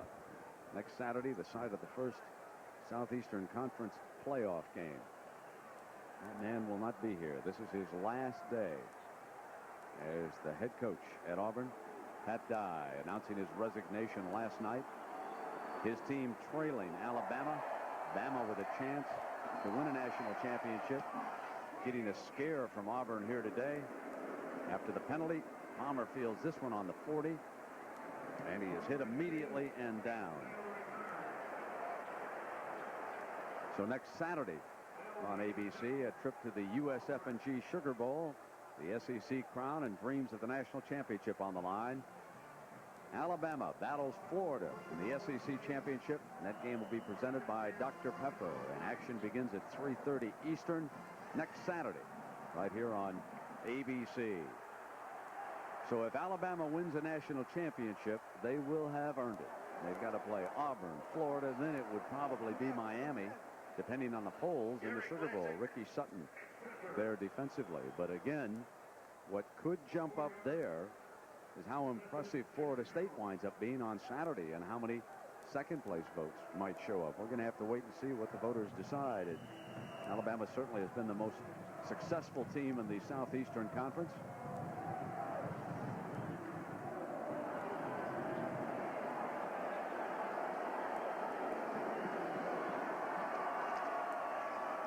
A toss to Palmer, who lined up in the tailback down at the 45-yard line. Real good play there by Ricky Sutton, number 92, Brent. He is a man, you know, he didn't play last week. He was injured. He's 6'3", 270 out there, and the only senior maybe out there on the field right now, but real good defensive end play. Here he is. You'll see him to the right side of your screen. The ball's tossed deep. He tries to get upfield, but you see he can't. There's Sutton right there. See, he turns it back in, then he gets help from the rest of the crowd. 7 minutes. Willie Whitehead finished him off. 7 minutes and 30 seconds left here in the third quarter. Blitz. Barker against it. He hits his running back, Lassick, who slipped out. Lassick to the 35-yard line, and a Bama first down.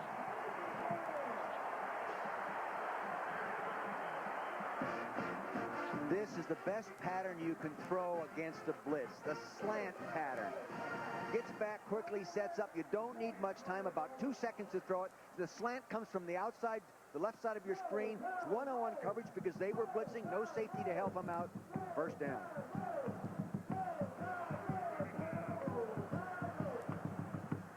So Brown doing that's the gobble gobble. Houston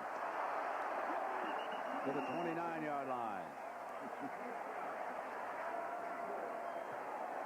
Houston is a guy, he graduated last July in marketing, and he's going to graduate school in human resources right now. Married and has a little baby, really good guy, 2.6 GPA. Talked to him on the field the other day, and here he is playing his last college football game, and nothing more meaningful than being able to play it against Auburn. The fullback swatted at the 26 by Willis again. Boy, does he make plays. James Willis, he really belts you. Look at him right there. You'll see him in the middle of your screen. Now watching from the right-hand side, number 31, he works his way, finds it, boom! Look at that. Boy, I'll tell you, that's tough to put a guy on his back like that. Nice job, James.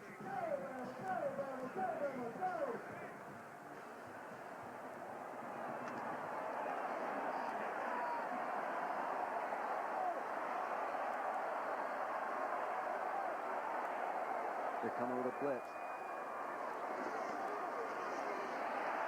Ooh, and against it, just using Martin Houston. They loaded up about 9 people up there in the line of scrimmage and brought them all, but he almost cracked right in between all of them to run free. You'll see 8 or 9 of them here in the screen. Oh, you can see 1, 2, 3, 4, 5, 6, 7, 8, and they're all getting after him. Hard to run against that, but they were only asking for a yard. First and 10 for Bama.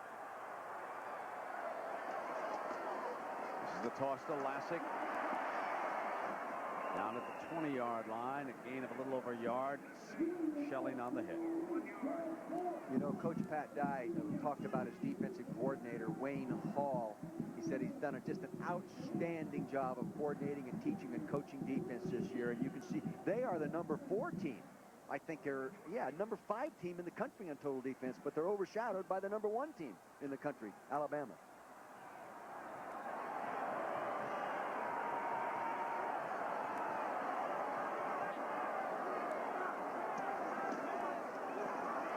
Lassick cut off coming to the right, and that was Johnson, Chucky Johnson, making the play for Auburn.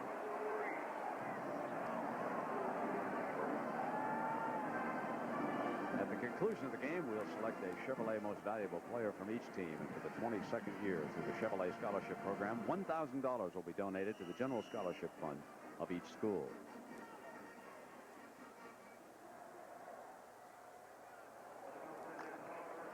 So the 3rd and 12 coming up.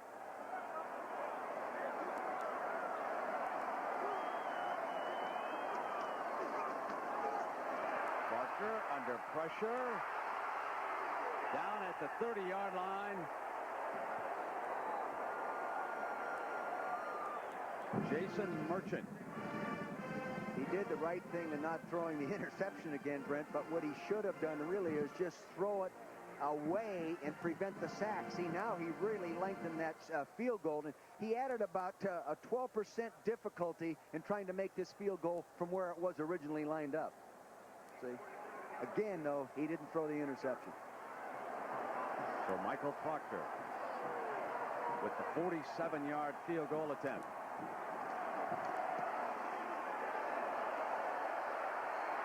Proctor puts Alabama up by 10.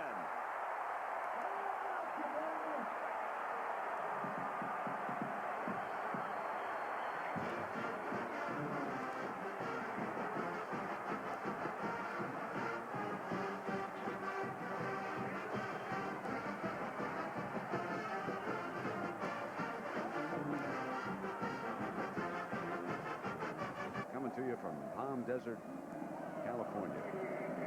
Here, Alabama kicking off with a 10-point lead over Auburn. 3 minutes to go in the third quarter. And Alabama's great defense ruling the day again. An interception by Antonio Langham with a 61-yard return for the game's only touchdown. Here is Thomas Bailey for Auburn.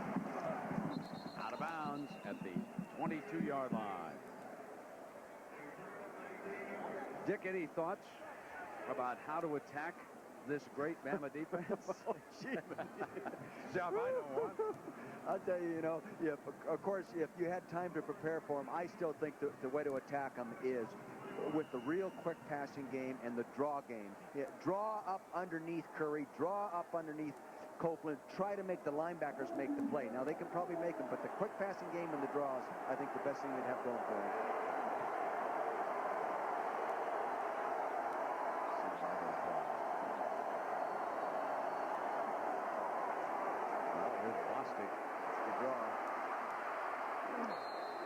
To the 28-yard line. You know, he runs through that first tackle. You better hit him square or he'll run right through it. You see what I'm talking about? Again, it's a draw play. See, they take the ball back to him deep. This allows the defensive people, Nunley, see him get upfield. He finds a crack. He gets up in there. He's getting the block from Todd Bowen. You know, you better hit that guy square. You know, Tom Bowden, Bobby Bowden's son, is the offensive coordinator for Auburn. Boy, he's got his hands full today. I think I don't want that responsibility today, Coach. Second and 3.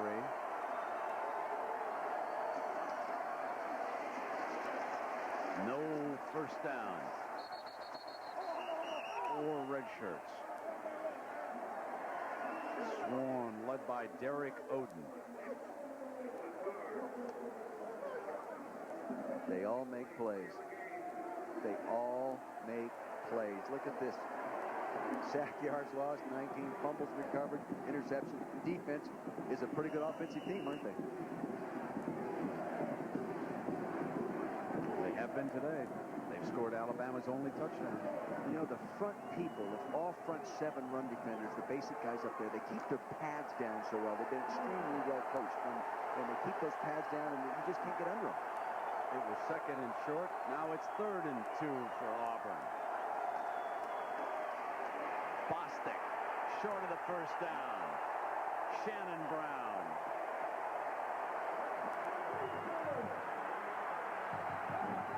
You know, that was a good call by Coach Tommy Bowden, too. That's the play they've been running so successful. You might as well go to it. The 2 big tackles doubling down, but see, they get good penetration. And here comes Derek Oden in there, and Nunley, 93. Hey, tough. And that was Shannon Brown as well.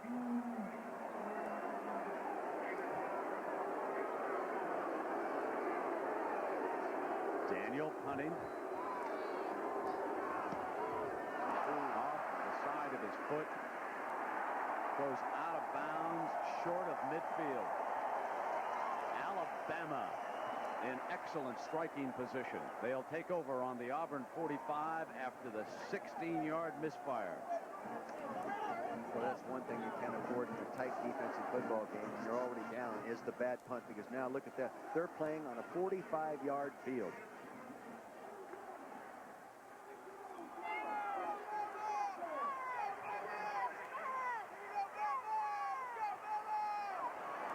Jay Barker.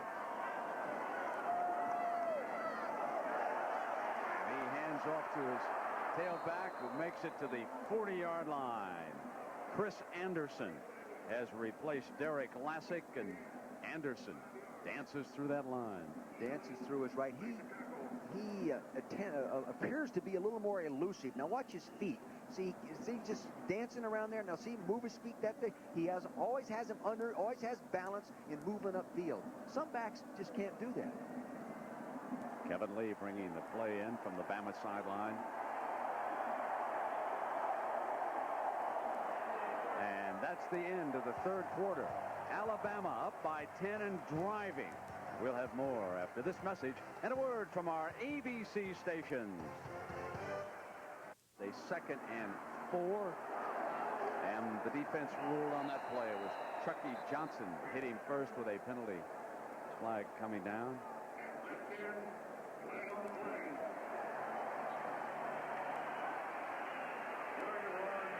Face mask against Auburn. 5-yard penalty.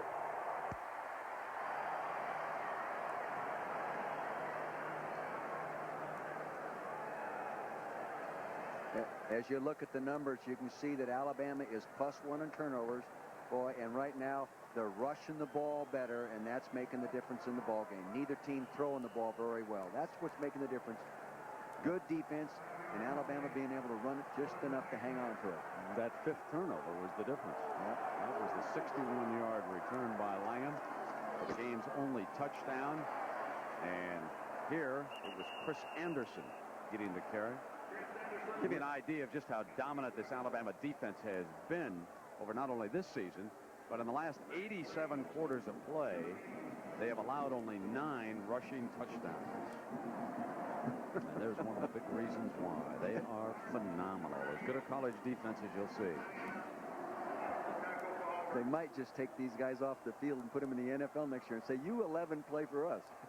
Well, you also might be tempted to put them over on offense and let them run a little. I don't know if anybody can take a snap for them, but the toss, it's Williams. Big a hole on the right side. He's close to another Bama first down. See, they're running up inside the big defensive end on the tight end side of the formation. You'll see it here. Here's the big defensive end. See, they kick him out and get up inside him, leading with the fullback.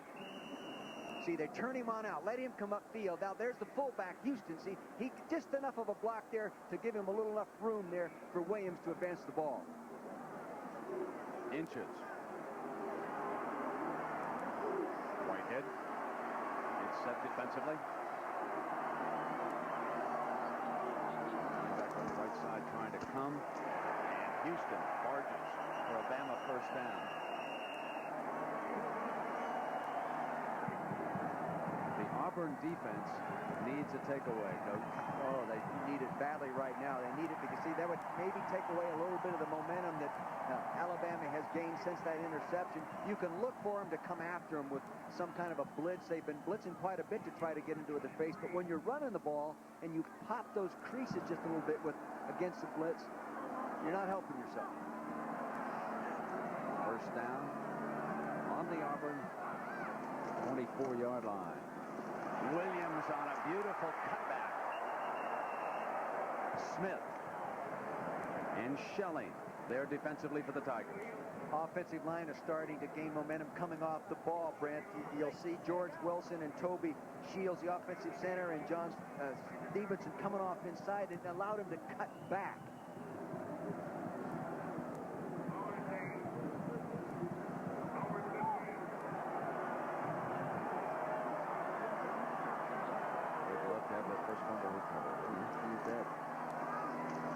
Williams, touchdown Bama. Roll Tide.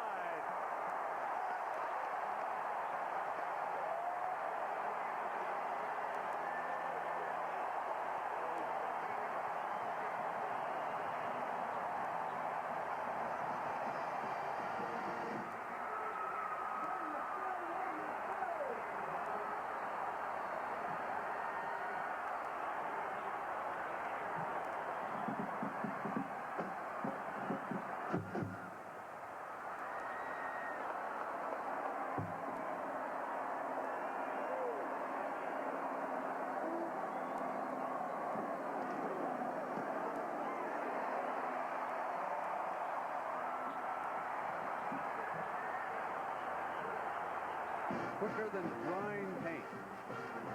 Sherman Williams bringing you a little of the gobble gobble.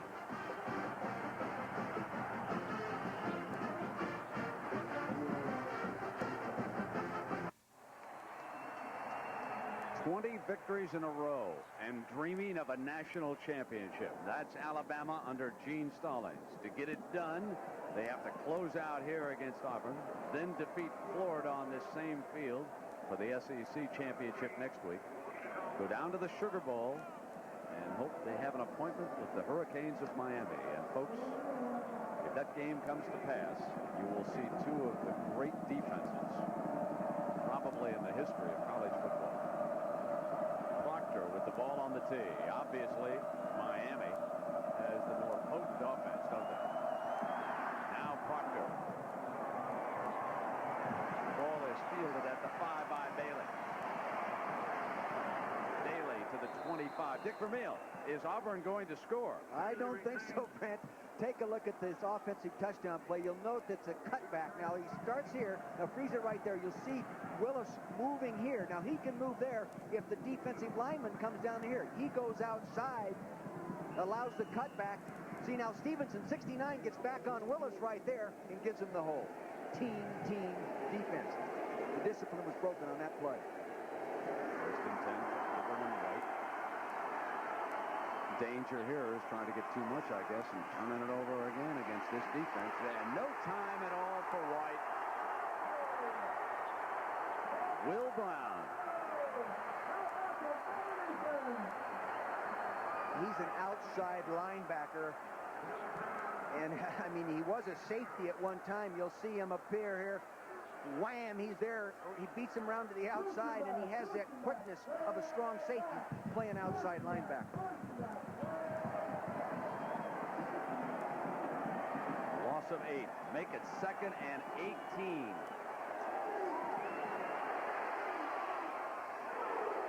Bostic.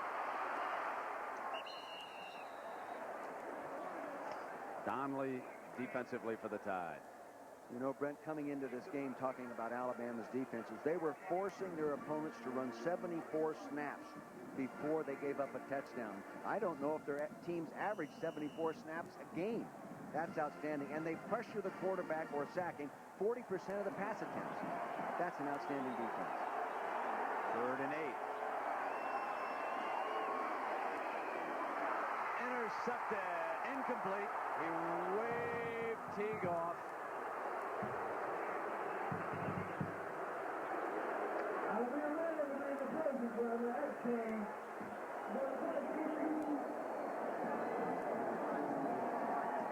He definitely dropped that, Brent.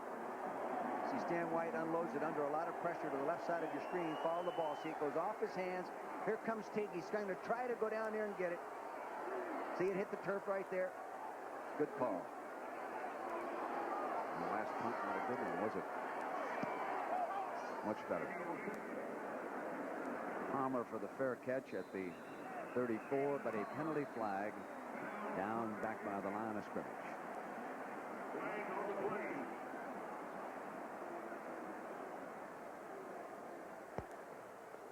We have holding on the receiving team. It'll be 10 yards. Post scrimmage kick foul. 10 yards. It'll be first down red.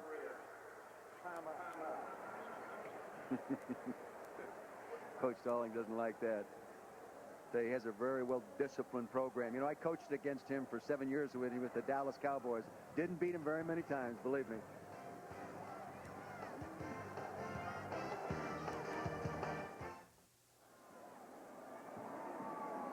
Dick, they have a wonderful organization here, Make-A-Wish, and the youngster said that his wish was he wanted to meet coach at Alabama, Gene Stallings, see some of the players up close, and be with the Alabama cheerleaders. And prior to the start of this game, that wish came true. Let's go down to Mark Jones.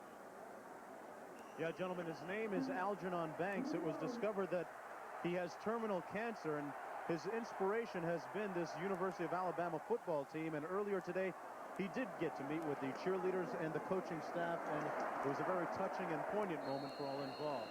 Now back to you. Thank you, Mark. Sherman Williams, who scored a short time ago. And now you begin to wonder what the emotions will be that Pat Dye will experience here for the final 10 minutes and 15 seconds. First and foremost, he'd like to get some points here and not be shut out in his final game as a head coach. I tell you, we're all going to miss him. You know him much better than I do. Yesterday was my really first face-to-face meeting with him. What a nice man. I know a lot of people that know him real well and respect him. Classic. Down at the 31-yard line. Anthony Harris was flashing in there. He just crashed. You know, one of the things you mentioned, Pat Dye, and I had an opportunity to go out to his place outside Auburn a few years ago. I got to tell you something, Dick. If I had a youngster who could compete at this level a few years ago, I would have wanted him to play for Pat Dye. I agree with you. I find him to be a very fine man, and I think when it's all said and done, they're going to find out that he did an awful lot of good for a lot of folks down there in Auburn, and a lot of players like Bo Jackson will tell you they enjoyed playing for Pat Dye. They thought he was an outstanding person. Classic. You know, Brent, I think we've got to some way come up with a way of defining the difference between helping a kid and cheating. Hey, I'm against cheating, but I'll tell you this: I think his intent is to help every athlete he's ever had come into that school, and fine man. There is his wife, Sue. She's been with the family and watching this game. The children all went through Auburn. I believe his youngest daughter is a senior there at school, if I remember correctly. Either that or she just got out recently. But I think Wanda was the youngest. And the other thing that he has, I want to tell you, if you want a good hunting dog, you call. He's got 7 bird dogs. Coach Dye over there. They're great. I got him to smile yesterday when we started talking about bird dogs and shotguns and hunting. Yeah. He was a dandy little pulling guard down there at Georgia.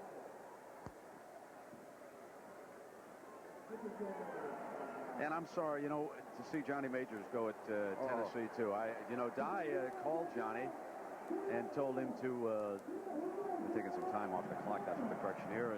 And told him, you know, Johnny, you've been so much a part of Tennessee. Don't make that a bitter exit over there. You may have a problem with some of the administration, but you and the family deserve to be part of Tennessee through the years. And I think that's how the Pat Dye exit is going to be viewed at Auburn. I thought it was handled extremely well on both sides.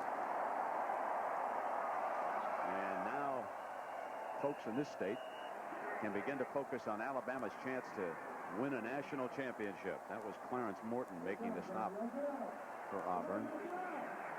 You know who's been playing well over there on the outside linebacker position is Tariq Cunningham. You know, he's a senior playing his last ball game, a pre-med student, but he's been flashing into that backfield, making the running back change direction about the last 5 times in a row. Boy, you have got to give Mississippi State a lot of credit for the way they moved the ball in the Alabama defense that night over there in Starkville. Now here's the toss to Williams. Williams to the 40-yard line for Bama. Well, you know, Mississippi runs a multiple option offense, and you can surprise some people, finesse the running game a little bit with the option, which you can't do out of your basic I and split backs and pro back sets. Oh, yes. What a beautiful view, huh? You must have of the proceedings up there. We don't have the blimp with us today, but maybe we can get him to take a camera. They're coming after him again, Brent. And Williams I think they fumbled it. Anthony Harris may have gotten a hand on that ball. Yes, he gave Auburn a life. 7 minutes to go as Cunningham recovers the fumble. You know, as a coach, you're in this situation, you're on the sideline, you remind the kids on the sideline before they go back, and you see the ball there, Williams' left hand gets in and gets it knocked out from the right side. See, that was 53 Harris that came in and knocked it out of there. But you're reminding them, protect the football. We've got the ball game. They get it knocked out. So Stan White in Auburn. White from the shotgun, buried by Copeland. John Copeland, number 94.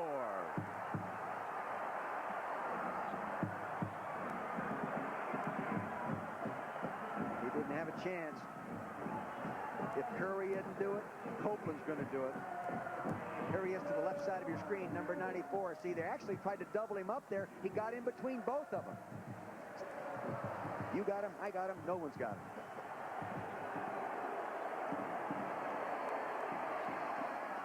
Complete.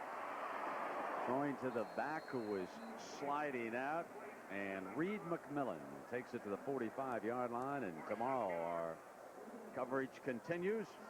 It's Nebraska, Oklahoma. Remember the starting time, 1:30 Eastern time. Then on Saturday we'll be down in Tallahassee, Florida State. That one's at noon. Here it is, complete to Carter, and Carter to the 35-yard line. They came after him again with an inside linebacker blitz, but they picked it up correctly. Plus, they were throwing the type of pattern that doesn't take any time. That gets back there in the shotgun, he's got the ball, and he fires it away. Well, this could be the last gasp for Auburn. 4th down, White throws, first down. He hits Frank Sanders, and a penalty flag coming down. Sanders down at the 25-yard line. Brad, I think I saw some white jerseys flying across there. They're going to call unsportsmanlike conduct. That's me. Maybe I saw it wrong.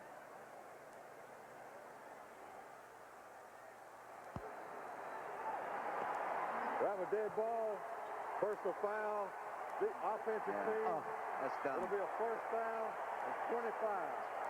That's too bad. You know, they were moving the ball. They get their first down. Now they have to take the 15. Just not controlling your poise in an intense situation right here. Now watch at the top of your screen. He catches the ball. Now you're going to see some people flying around here. They get him down to the turf. There's Saunders going down right now. You'll see right now. You'll see him going right over the top trying to deck somebody. They're going to call that every time. We believe that was Reed McMillan, the running back, coming downfield. So instead of a 1st and 10, it's going to be a 1st and 25. The ball is brought back to the Alabama 40. And White is tripped up and a penalty flag down. Curry may have come offside on that play. It is the side judge over there on the far side who threw the yellow. They either snapped the ball late or he was offside. One or the other. Defensive team, 5-yard penalty, previous spot. That's quite a voice that guy has. It's wonderful. Yeah, you've been around him a long time? Yeah. So there's a final. The Oilers go into the Silverdome, and win one by 3. Here, 1st and 20 after the penalty. White has a receiver and couldn't pick him up. He had Frank Sanders all alone at the 20-yard line, and he couldn't get it to him. And now there's another penalty flag down. I think they'll refuse it. Thomas Bailey, a wide receiver, was moving forward on the snap. No reason to be moving forward as a wide receiver. All you have to do is look down and see the football. If it moves, you move. If not, sit tight.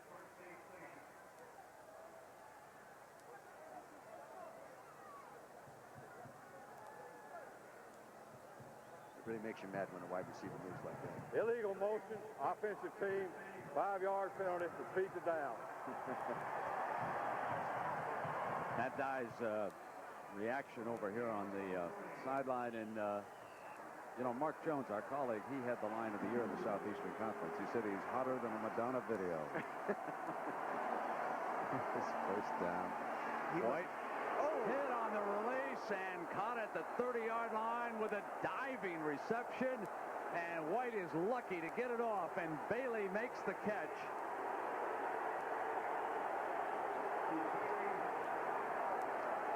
I'm not sure that White will be able to take the next step. Let's see. You know, I sort of wonder why they haven't kept tight ends in position to release inside and bang against those defensive ends as they release, or a running back just give them a flipper as they go by, because they've been around the quarterback too much today. Patrick Nix, because White is receiving assistance, the quarterback must leave. Wow. One play as Copeland closes in. Well, Nix has only thrown 9 passes on the season. He redshirted last year. Dick, you know, I told you after viewing the Mississippi State game, that I thought that the only chance you had to move the ball was with a running mobile quarterback, because when you think about who Alabama's got, Shane Matthews, young offensive line, they're going to have to roll him a little bit. I'm sure Spurrier is aware of that. Gino Torretta, he can be a target for these guys coming hard. Both offenses, though, are sophisticated passing game offenses with multiple protection schemes. They will come up a way to double those defensive ends a lot. Going to have to, aren't they? Timeout.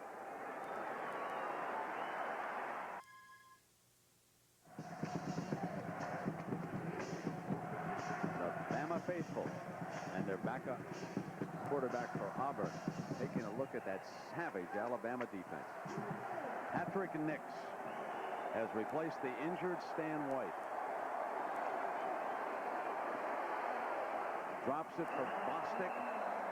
And Lemansky Hall was right there. Now let's take a look at the poll.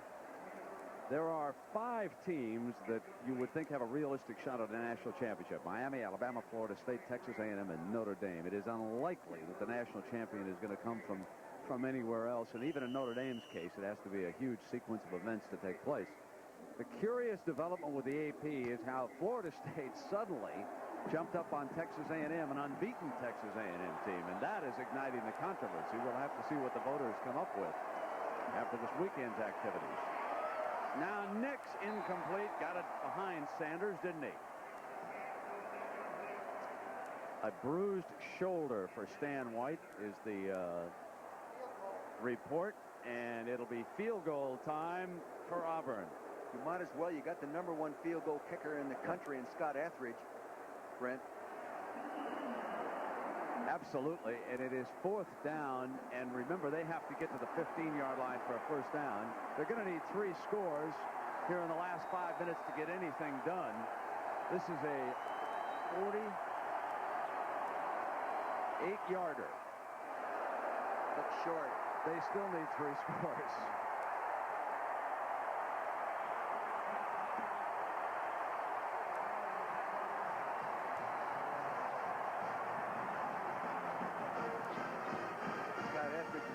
Of a season.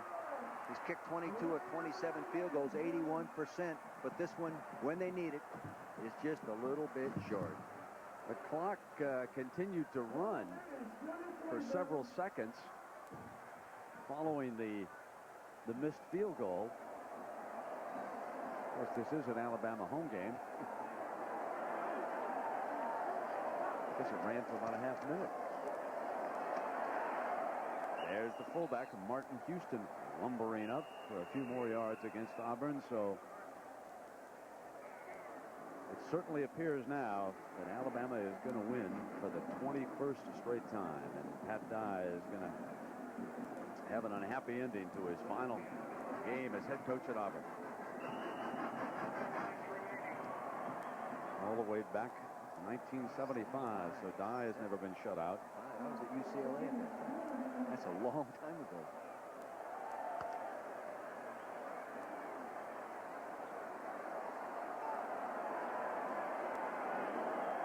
Second down. Houston. See what they're doing. They're just using that real sure handoff, giving the ball to Houston. And I'm sure Larry Kirksey, their running back coach, told him when you go in there, the only thing I want you to do is hang on the football, protect it with your life.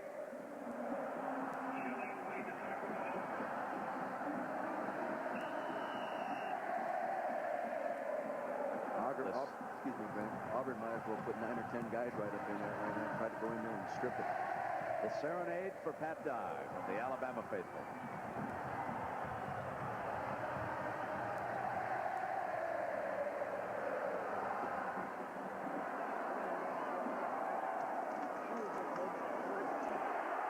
First down to midfield as Martin Houston.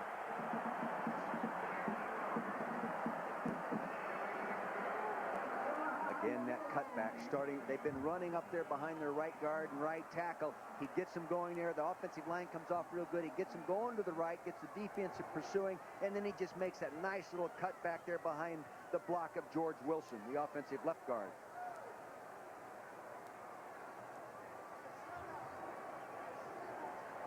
Ball at midfield on that 13-yard run. And Alabama wrapping one up. Big hole. Lynch to the 42. Down we go to Mark Jones. Mark?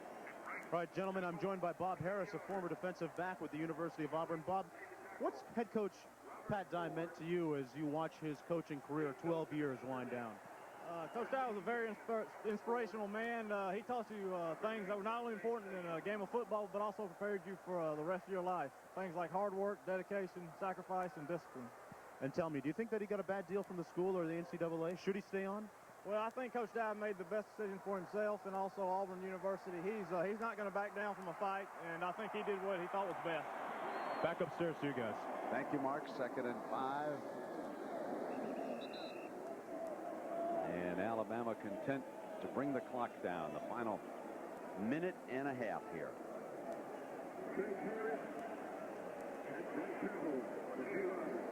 Craig Harris, the 3rd fullback used by Alabama.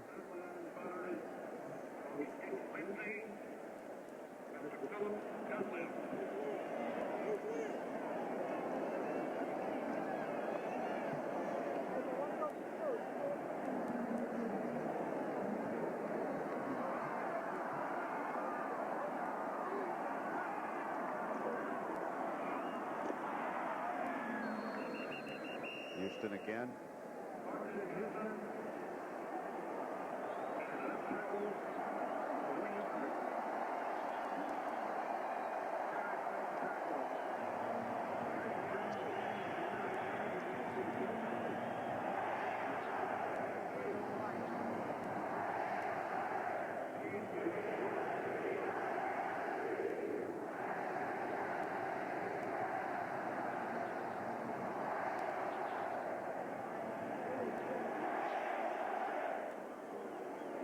So on 4th down, Bama for the 1st down. Penalty flags flying.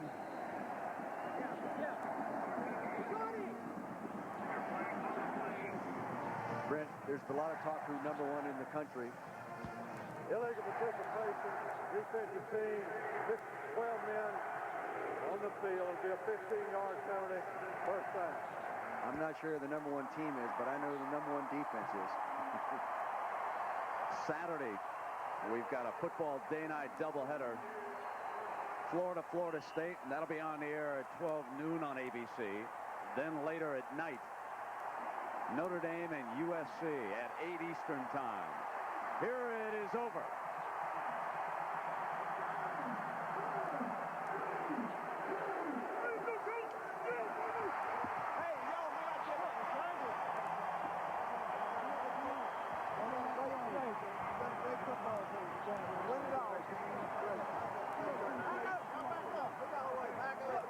Hey, let's get some room here. Come on, give me some room.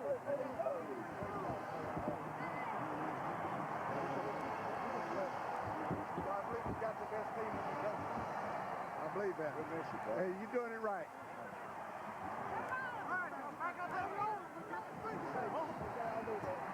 Go, Mart.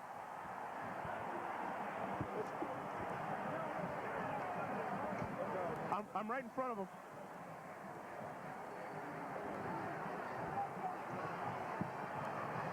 Coach, any final thoughts as you walk off the field for the last time in 12 years? You know, I wish we could have made a better game of it. And, but, you know, they just had a few too many weapons and a little too much ability for us on defense. But I really think it, and I felt like they might be the best team in the country coming in, and after watching them here today, that defensively, I don't believe I've ever seen a better defensive football team that can run and as much talent in the secondary and speed they got. So they, you know, if they could throw the football a little better, then, you know, they would be. But they're a great football team. Coach, as you were... I'm mighty proud of our kids, and, you know, we were in the football game till the interception, and then we just couldn't get anything going offensively, and you know, we didn't give ourselves a chance down the stretch. Coach, it's been a great 12 years. Enjoy your hunting. Well, thank you very much, and you know, I hate for it to go out like this, but I don't guess when you get out of it, and you've been in it as long as I have. I've been playing or coaching since 1952, and I guess you're never ready, but it's got to end sometime. Good luck to you in the future, Coach. Thank you very much. Have a good one. Pat Dye. So thank you, Mark, and our Chevrolet most valuable players of the game. He mentioned the interception. The man who did it, Antonio Langham, 61 yards for the first touchdown. James Willis, standout linebacker from Auburn, and Chevrolet will donate $1,000 to each school's general scholarship fund to reward outstanding students for their academic achievements and to assist those in financial need. Gene Stallings closes in on a possible national championship. Back in a moment. He is the toast of Town Creek, Alabama. He's a junior cornerback by the name of Antonio Langham. And in high school, during back-to-back playoff games once, he intercepted 7 passes. In his career, though, none bigger than that one right there. Because with Auburn driving, it was Antonio Langham who turned out their lights here in Birmingham. Alabama shuts out Auburn, and we want to give credit where credit is due. The executive producer of ABC Sports is Jack O'Hara. The coordinating producer of ABC's college football is Bob Goodrich. Today's game was produced by Kimberly Belton, directed by Drew Essacom. The technical director, Doug Schmidt. Associate producer for college football is Jimmy Ressler. Our associate director, Patrick McManus. Production manager, Harriet Huckberg.